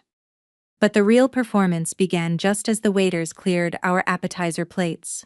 Marcus stood up, tapping his silver fork against his crystal wine glass to command the entire room's attention. The chatter instantly died down. He smoothed the front of his bespoke suit jacket and looked at his older brother with a magnanimous, overly practiced smile. "David, we've been through a lot together," Marcus projected, his voice carrying so even the waitstaff hovering by the door could hear him. "You've always been a solid brother, a good husband to Sarah, and a steady guy. But you know me, I'm not one for standard birthday cards. I believe when you reach a certain echelon of success, you have an obligation to bring your family along with you." Marcus reached into his breast pocket and produced a heavy, unmistakable green velvet box. He slid it across the polished mahogany table. David looked genuinely shocked as he opened the lid. Inside was a gleaming brand-new Rolex Daytona. Several guests gasped. It was a watch that easily retailed for over $30,000, the kind of status symbol that required waiting lists and deep corporate connections. David was speechless, staring at the watch as if it might bite him. Marcus, he stammered, his face flushing. This is too much. I can't accept this. It's insane nonsense. Marcus boomed, waving his hand dismissively. I had a phenomenal quarter at the firm. The portfolio returns were massive. Wear it in good health, David. Consider it a testament to the kind of capital our family is capable of generating. I kept my hands carefully folded in my lap, maintaining a pleasant, utterly serene smile. My husband was giving away $30,000 watches to feed his own God complex, blissfully unaware that he had funded this grand gesture with a line of credit that was currently imploding. He was playing the part of a billionaire philanthropist while sitting on a mountain of debt that I now legally owned. The irony was so rich and intoxicating, I almost wanted to give him a round of applause. Sarah, however, refused to let Marcus hold the spotlight for more than 5 minutes. The moment David had secured the heavy gold watch on his wrist, she leaned forward, resting her elbows on the table and clasping her hands together. Speaking of massive success, Sarah announced, her sharp voice cutting through the lingering murmurs of the guests. I have a little celebration of my own to share tonight. I just closed on a stunning new property this afternoon. I didn't want to steal David's thunder, but I have officially secured a luxury penthouse at the Soberin. A chorus of impressed congratulations erupted around the table. The Sober was legendary in Atlanta, an architectural masterpiece reserved exclusively for the ultra-wealthy. I looked directly at Marcus. He met my gaze and offered a tight congratulatory nod toward his sister-in-law, completely concealing the fact that they had just purchased their secret love nest using the stolen equity from my children's home. It's a massive milestone, Sarah continued, flipping her blonde hair over her shoulder and looking directly at me. The penthouse has private elevator access, floor-to-ceiling, skyline views, and a custom marble kitchen. It just goes to show what happens when a woman really applies herself and builds her own empire, instead of waiting for a man to give her an allowance. The tension at the table instantly ratcheted up. The air grew thick and uncomfortable as several family members shifted in their seats. Keenly aware of the blatant, targeted insult, everyone in that room knew I worked from home. Everyone knew Marcus controlled our finances. Sarah wasn't just bragging, she was publicly loading a shotgun and pointing it directly at my chest. You know, I just have so much respect for the modern economy. Sarah pressed on, her icy blue eyes locked on mine with vicious intent. In today's world, a successful man needs a true partner. He needs an equal. He needs a woman who understands real estate profit margins and the corporate grind. I look at these women who just sit at home, doing a little bit of laundry, answering a few casual emails, and draining their husband's resources. And honestly, I just feel pity. She took a slow sip of her red wine, never breaking eye contact. It must be exhausting for a man to carry dead weight around his neck, Sarah concluded, her voice dripping with fake sympathy. A woman who doesn't generate real capital is nothing more than a heavy burden, a leech. Really, it takes a very patient man to tolerate a wife who offers no return on investment. The silence that followed was deafening. David stared down at his plate, completely embarrassed, but too cowardly to stop his wife from verbally savaging his sister-in-law. I turned my head slightly to look at Marcus. My husband, the man who had sworn to protect me, was actually swirling his wine and chuckling quietly to himself. He was enjoying the show. He was actively encouraging his mistress to publicly humiliate his wife. They wanted me to break. They wanted me to burst into tears, throw my napkin on the table, and run out of the restaurant in a fit of hysterical, defeated shame. They wanted to prove to the entire room that I was emotionally unstable and wholly unworthy of Marcus's greatness. Instead, I reached out and picked up my crystal water glass. The ice clinked it softly against the tumbler. I took a calm, refreshing sip, letting the cool water wash away any lingering traces of anxiety. I set the glass back down on the white linen tablecloth with absolute precision. I looked at the gleaming Rolex on David's wrist, then the smug smile on Marcus's face, and finally the triumphant, venomous eyes of Sarah. They had no idea the cliff's edge was right beneath their feet. You are absolutely right, Sarah. I said, setting my crystal glass down with a soft but distinct clink that drew the attention of the entire table. A successful man does need a true partner. He needs a woman who genuinely understands profit margins and the corporate grind instead of someone who's just pretending to play the game while drowning in invisible debt. Sarah's smug smile faltered for a split second. She recovered quickly, jutting her chin out defensively and adjusting her posture to project confidence. I'm not sure what you mean by that, Serafina, but then again, I wouldn't expect someone who works from her kitchen table to understand commercial real estate or high-level acquisitions. I leaned forward slightly, resting my forearms on the heavy mahogany table. The private dining room had fallen into a pin-drop silence with every single guest hanging on my every word.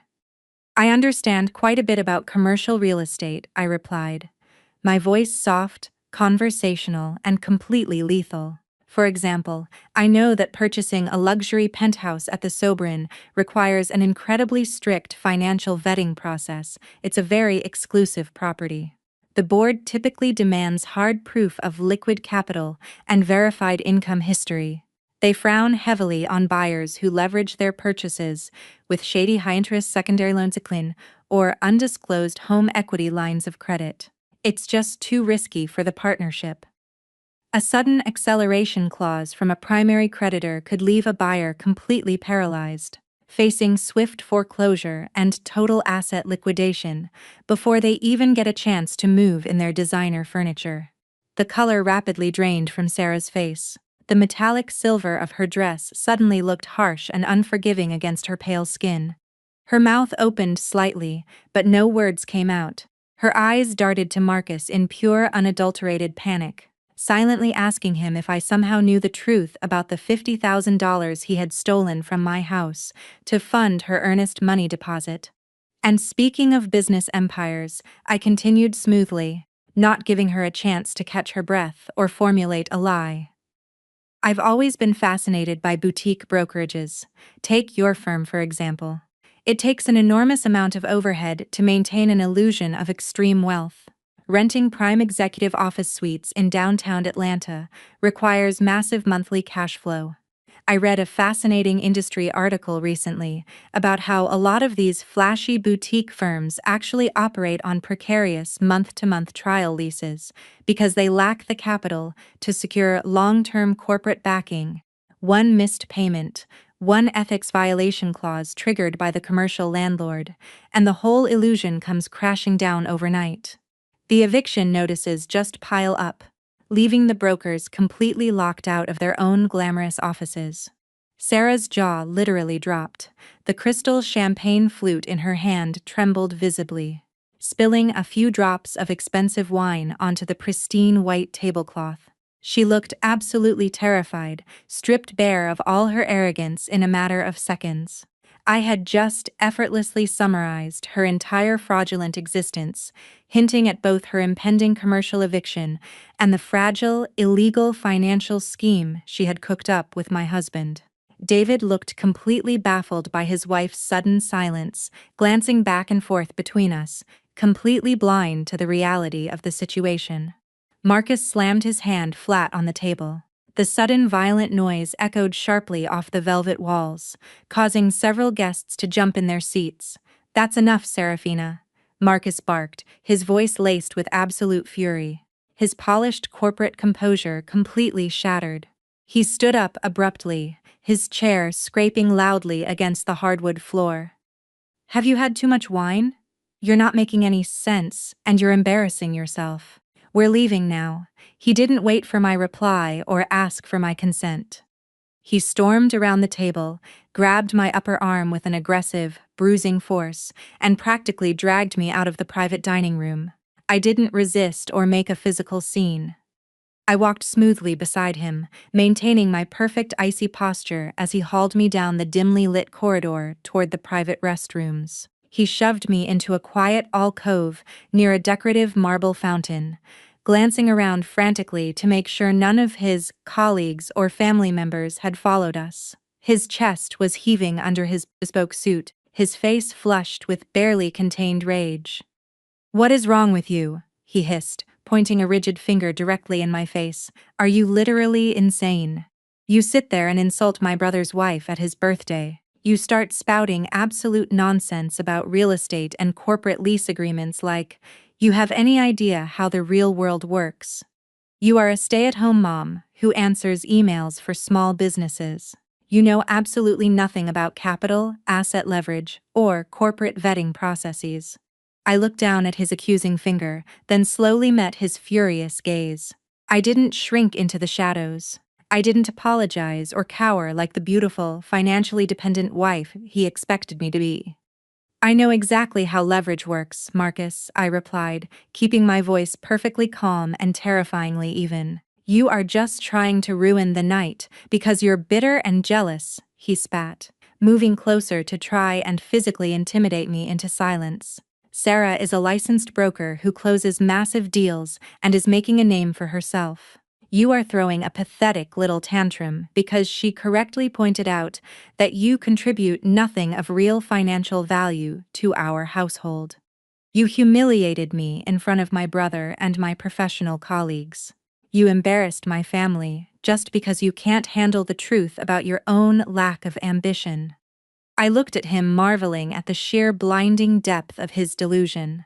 He was standing in a blank blame to me, entering in a hallway, berating me for embarrassing his family, completely ignoring the massive betrayal he was orchestrating right under his own brother's nose.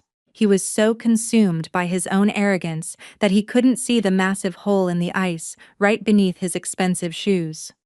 "I'll tell you exactly what's going to happen," Marcus continued, his voice dropping to a vicious, threatening whisper. "You are going to go back into that dining room, you are going to apologize to Sarah and David, and then you are going to sit there silently for the rest of the night. If you ever disrespect my family or my career in public again, I will make sure you regret it for the rest of your life. Do you understand me?" I looked at the man I had once loved, the man I had sacrificed my own corporate ambitions for, and I felt absolutely nothing but cold surgical precision. He wanted an apology. He wanted submission. "I understand perfectly, Marcus," I said quietly. "I understand exactly what kind of man you are, and I understand exactly what needs to be done."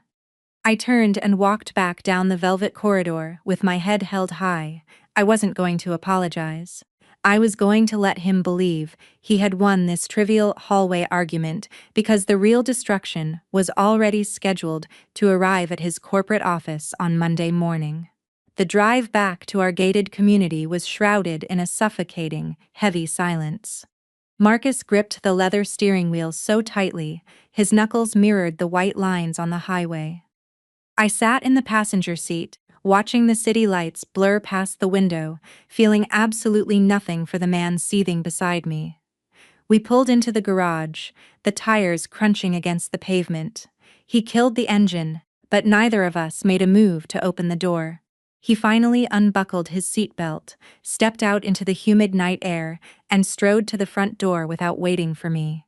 I followed him inside, setting my handbag on the entryway console table.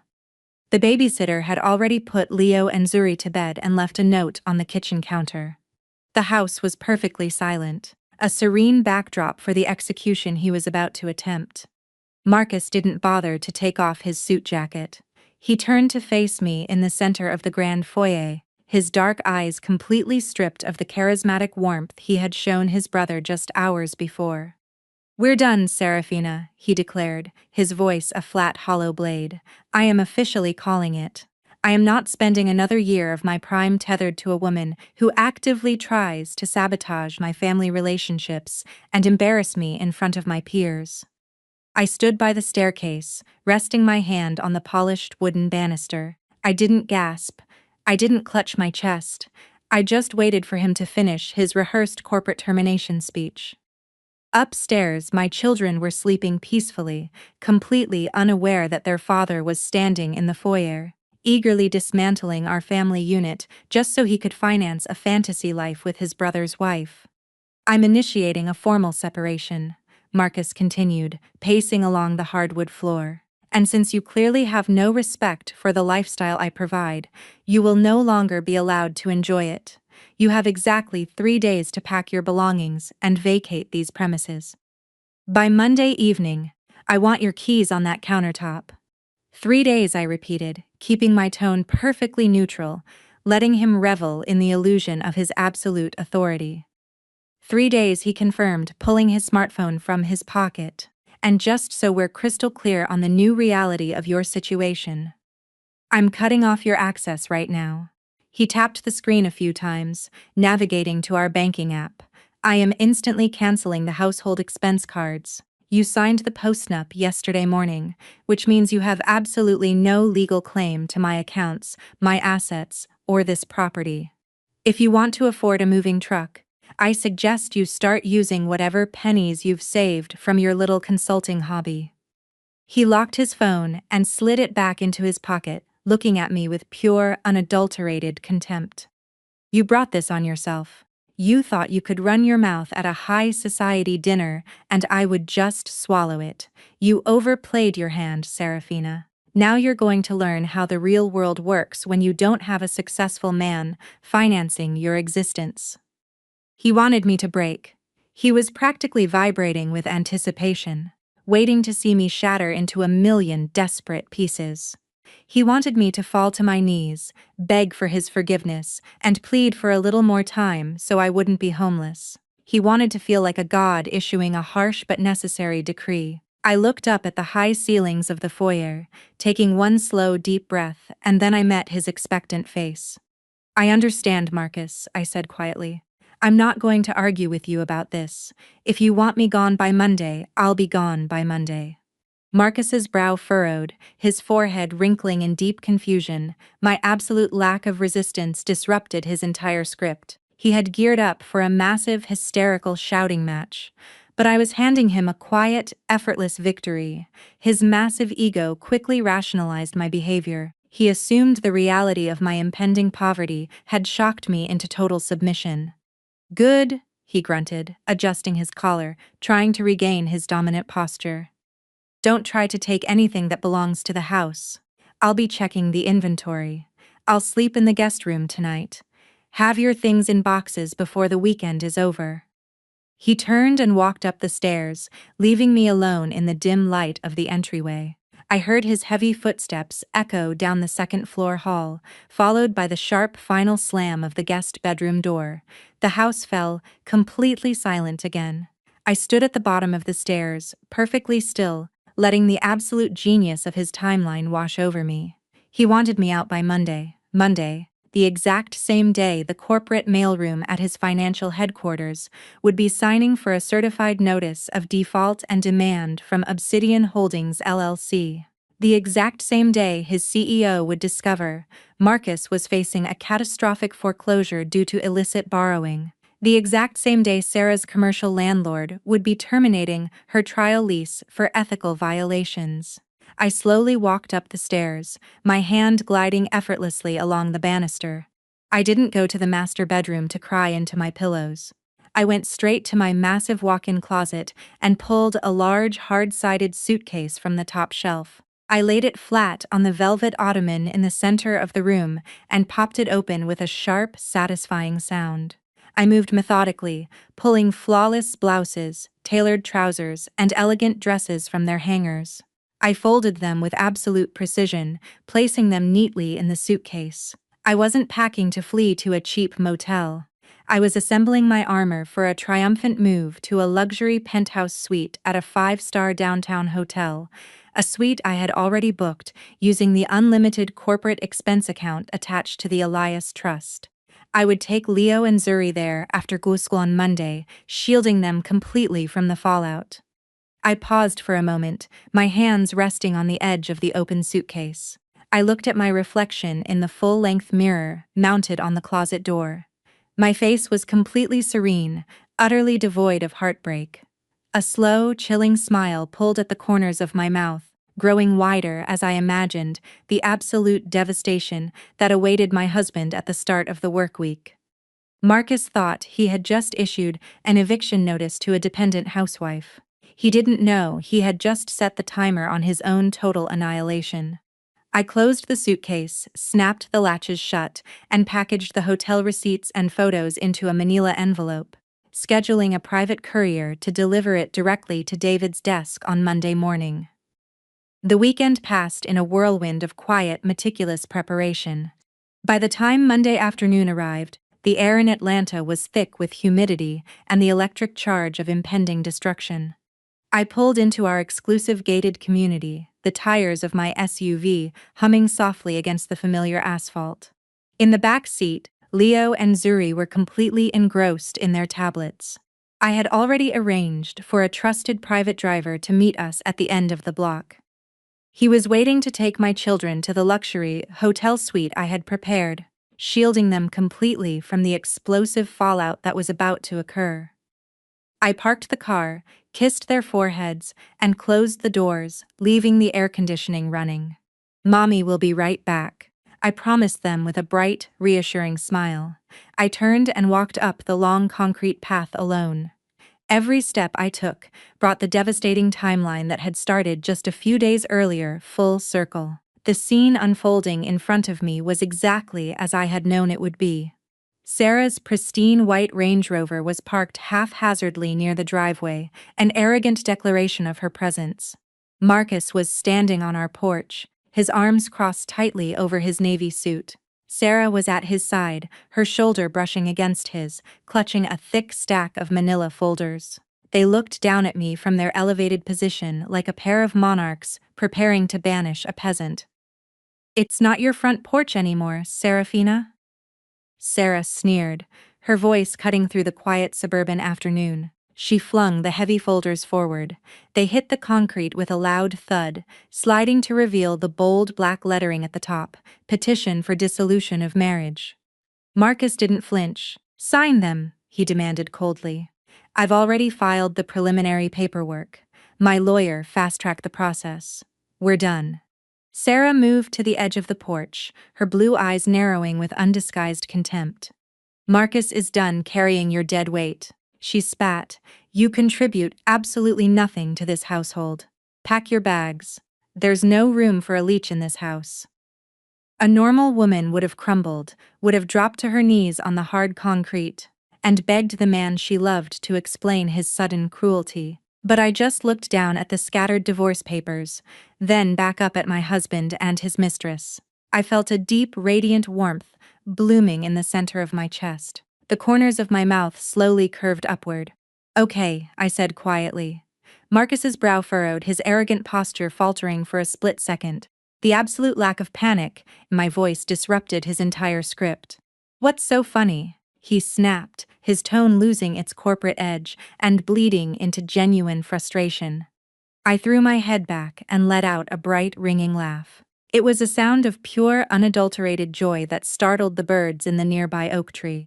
I laughed because the sheer arrogance of their timing was going to make their downfall that much sweeter. "Actually," I said, tilting my head and locking eyes with my husband, "this house belongs to me." Sarah scoffed loudly, rolling her eyes.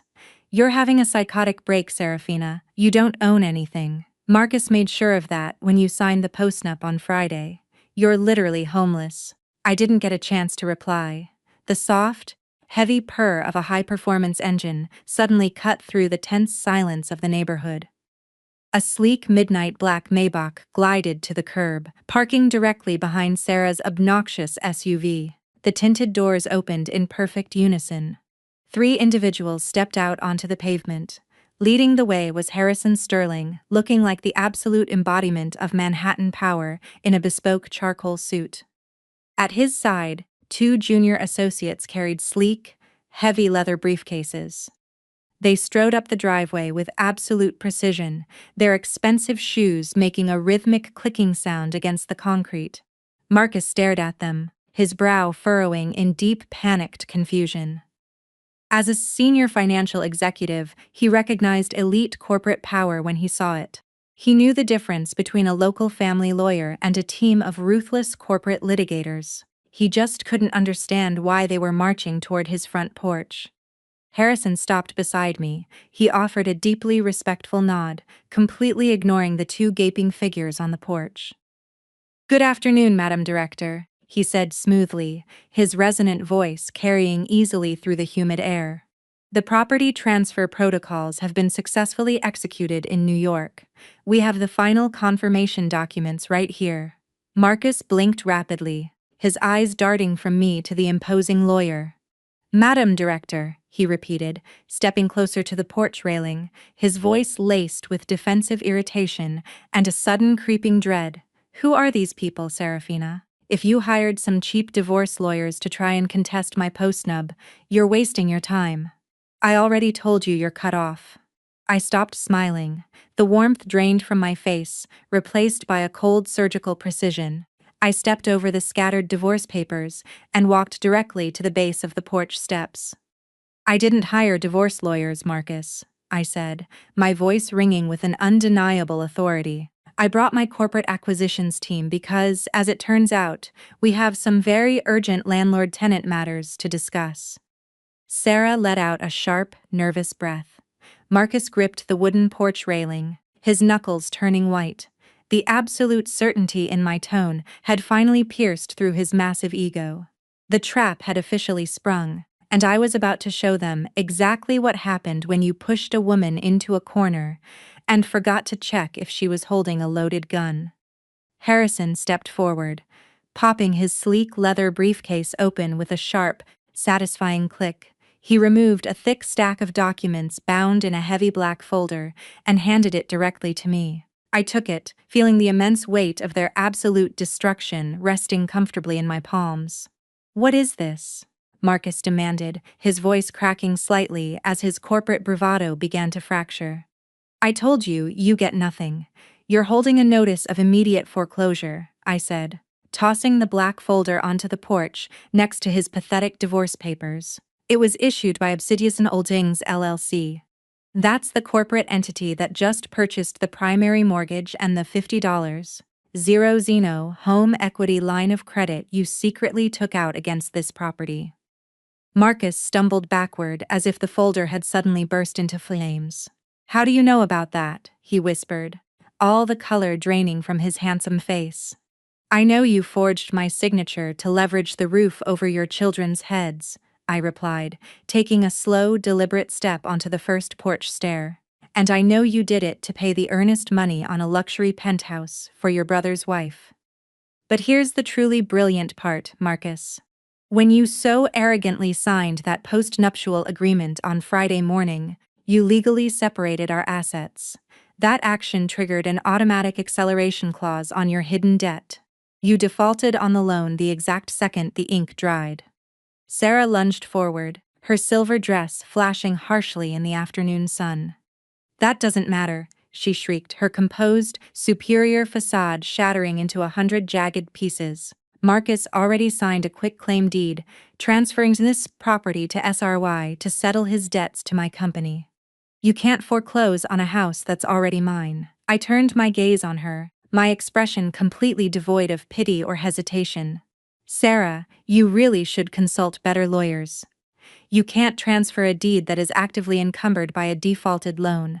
Obsidian Holdings seized this asset at 9:00 a.m. this morning. Your fraudulent transfer is completely null and void. You own absolutely nothing. Marcus ran a shaky hand over his face. He was sweating profusely. His expensive bespoke suit suddenly looked suffocating and restrictive. You can't do this to me, he stammered, shaking his head in a frantic denial. I'm a senior executive. I generate massive capital. I'll just pay off the loan tomorrow. I'll liquidate my stock options and bury you in court. I let out a soft, pitying sigh, shaking my head. Pay it off with what, Marcus? Your salary? I snapped my fingers. Harrison immediately handed me a second envelope. This one bearing the unmistakable embossed seal of Marcus's elite financial group. I held it up so the afternoon sun caught the gold foil lettering of his company's logo. You see, Marcus, when I assumed control of the Elias Trust, I gained access to Harrison's elite forensic accounting team. I had them run a deep dive background check on your recent corporate activities. I explained smoothly, taking the final steps to stand directly on the porch. They uncovered a very interesting discrepancy. You didn't just forge my signature for that $50,000. You manipulated a corporate client's escrow account to temporarily cover the gap for Sarah's penthouse deposit while your personal funds cleared. Classic, desperate, and incredibly sloppy embezzlement. Marcus physically staggered, grabbing onto the wooden porch column for support. His dark eyes were wide with pure, unadulterated terror. He opened his mouth to speak, but only a dry, rasping croak came out. I forwarded that information to your CEO yesterday, I continued, moving face to face with the man who had tormented and financially abused me for 7 years. They had security waiting for you at the door this morning, didn't they? Oh, wait, you took the day off to serve me divorce papers. Well, check your phone, Marcus. The board of directors convened an emergency meeting at noon. You've been terminated for gross financial misconduct. They are freezing your corporate assets and preparing to press criminal charges with the authorities. Marcus fumbled his smartphone out of his pocket with frantic movements. The screen lit up with dozens of missed calls from his legal department and frantic text messages from his former colleagues. A guttural, choked sound escaped his throat as his entire reality, his wealth, his status, his untouchable reputation disintegrated before his eyes. The phone slipped from his grasp, hit the concrete porch, and the screen shattered, mirroring his ruined life. Sarah edged away from him, her eyes darting wildly to her white Range Rover parked in the driveway. She was preparing to flee, eager to abandon the sinking ship she had so gleefully helped poke holes in. Not so fast, Sarah, I called out, my voice stopping her dead in her tracks. Did you really think I had forgotten about you? She spun around, her face pale and twisted with pure panic. I had nothing to do with his corporate accounts, she stammered defensively, holding her hands up as if to ward off a physical blow. I'm just a real estate agent. I didn't force him to take that money. You're a fraud, I corrected her, my tone razor-sharp and merciless. You operate your flashy little brokerage out of a second-floor executive suite in my building. A suite you are currently 60 days behind on rent for. Sarah gasped, taking another stumbling step backward, as the horrifying realization finally hit her. She looked at Harrison, then at me. The arrogance completely wiped from her features. Uncle Elias required all commercial tenants to adhere to a strict morality and ethical business conduct clause, I recited, quoting the master lease agreement perfectly. Conspiring to defraud a spouse, facilitating forged property documents, and accepting embezzled corporate funds are massive violations of that clause.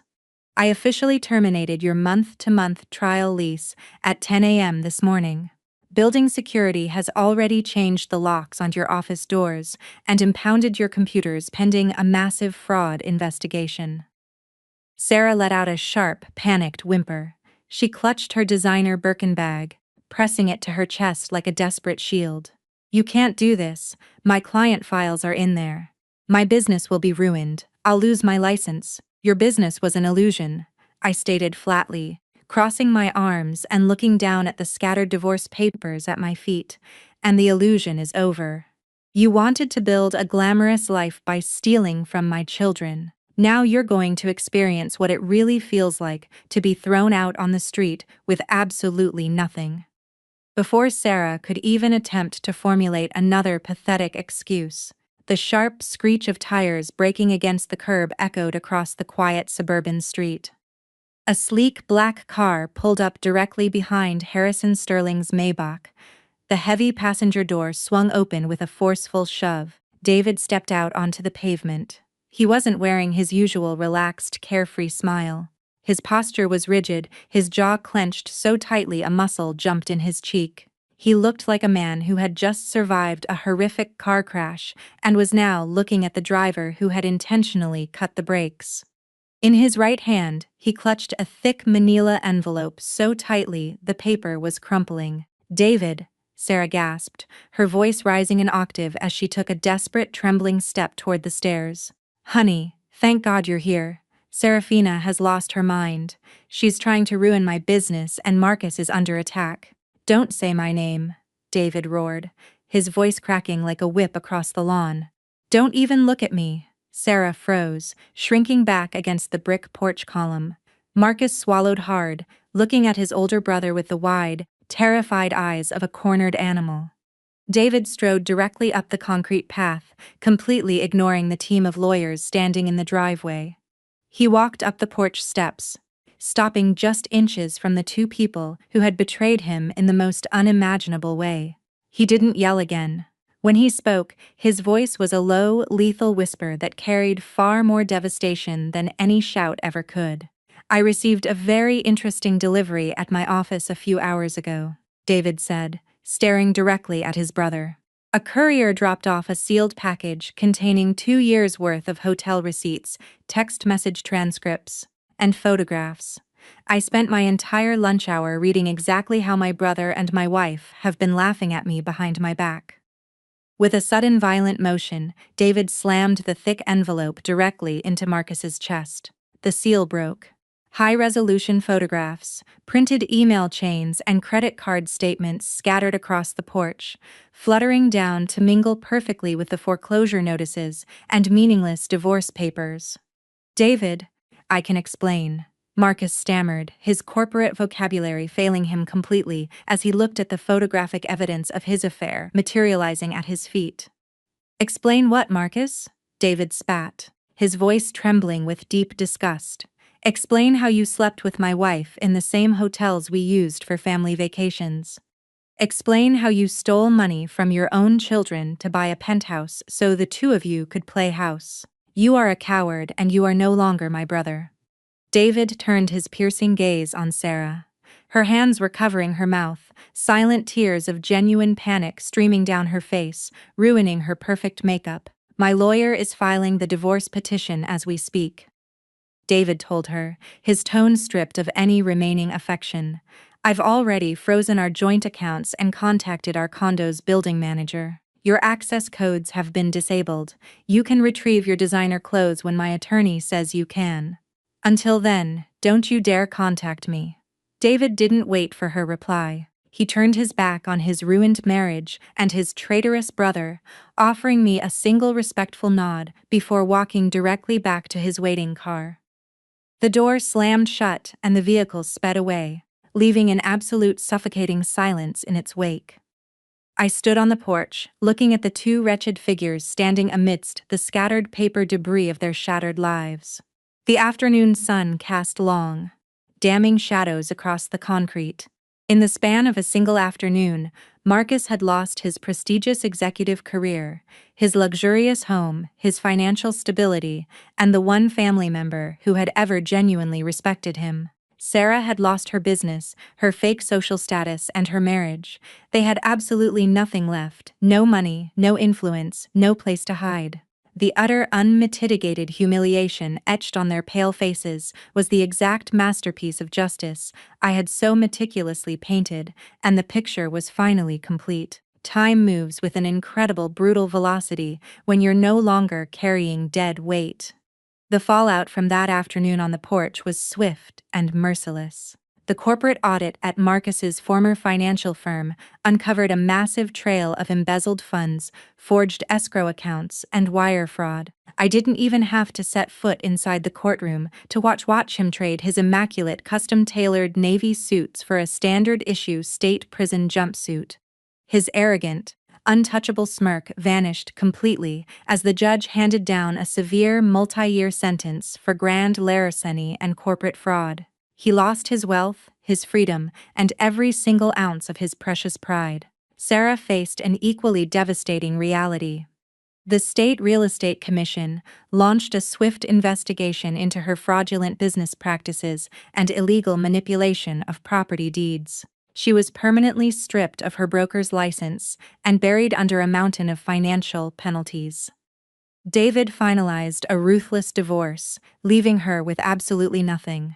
The woman who once bragged about luxury penthouses ended up renting a small rundown studio apartment on the outskirts of the city, completely exiled from the high society circles she once worshipped. As for the Atlanta house, I finalized the foreclosure, sold the property at a premium, and used the profits to establish a college fund for my children. My kids and I left that toxic chapter far behind. We traded the sweltering humidity of suburban Atlanta for the vibrant electric energy of New York City. I am currently standing in the corner executive office on the 60th floor of my iconic Midtown Manhattan skyscraper. The floor-to-ceiling windows offer a breathtaking, unobstructed view of Central Park. I am wearing a sleek custom-tailored emerald green Powers suit. The fabric perfectly complements the undeniable power that vibrates in the room.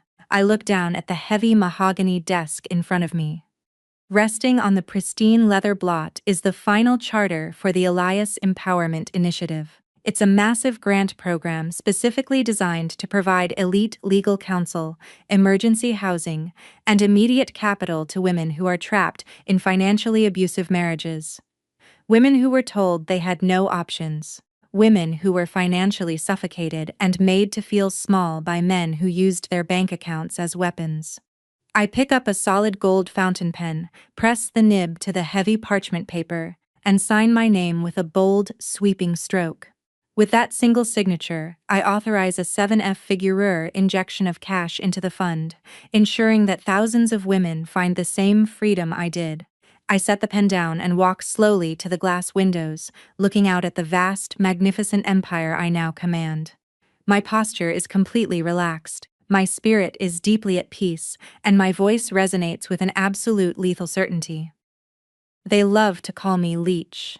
They thought they could bury me under their arrogance and their stolen money, but they forgot one very crucial detail about things you try to bury in the dark. When the roots grow deep enough and strong enough in the blackness, they will effortlessly tear down an entire building when they finally decide to rise.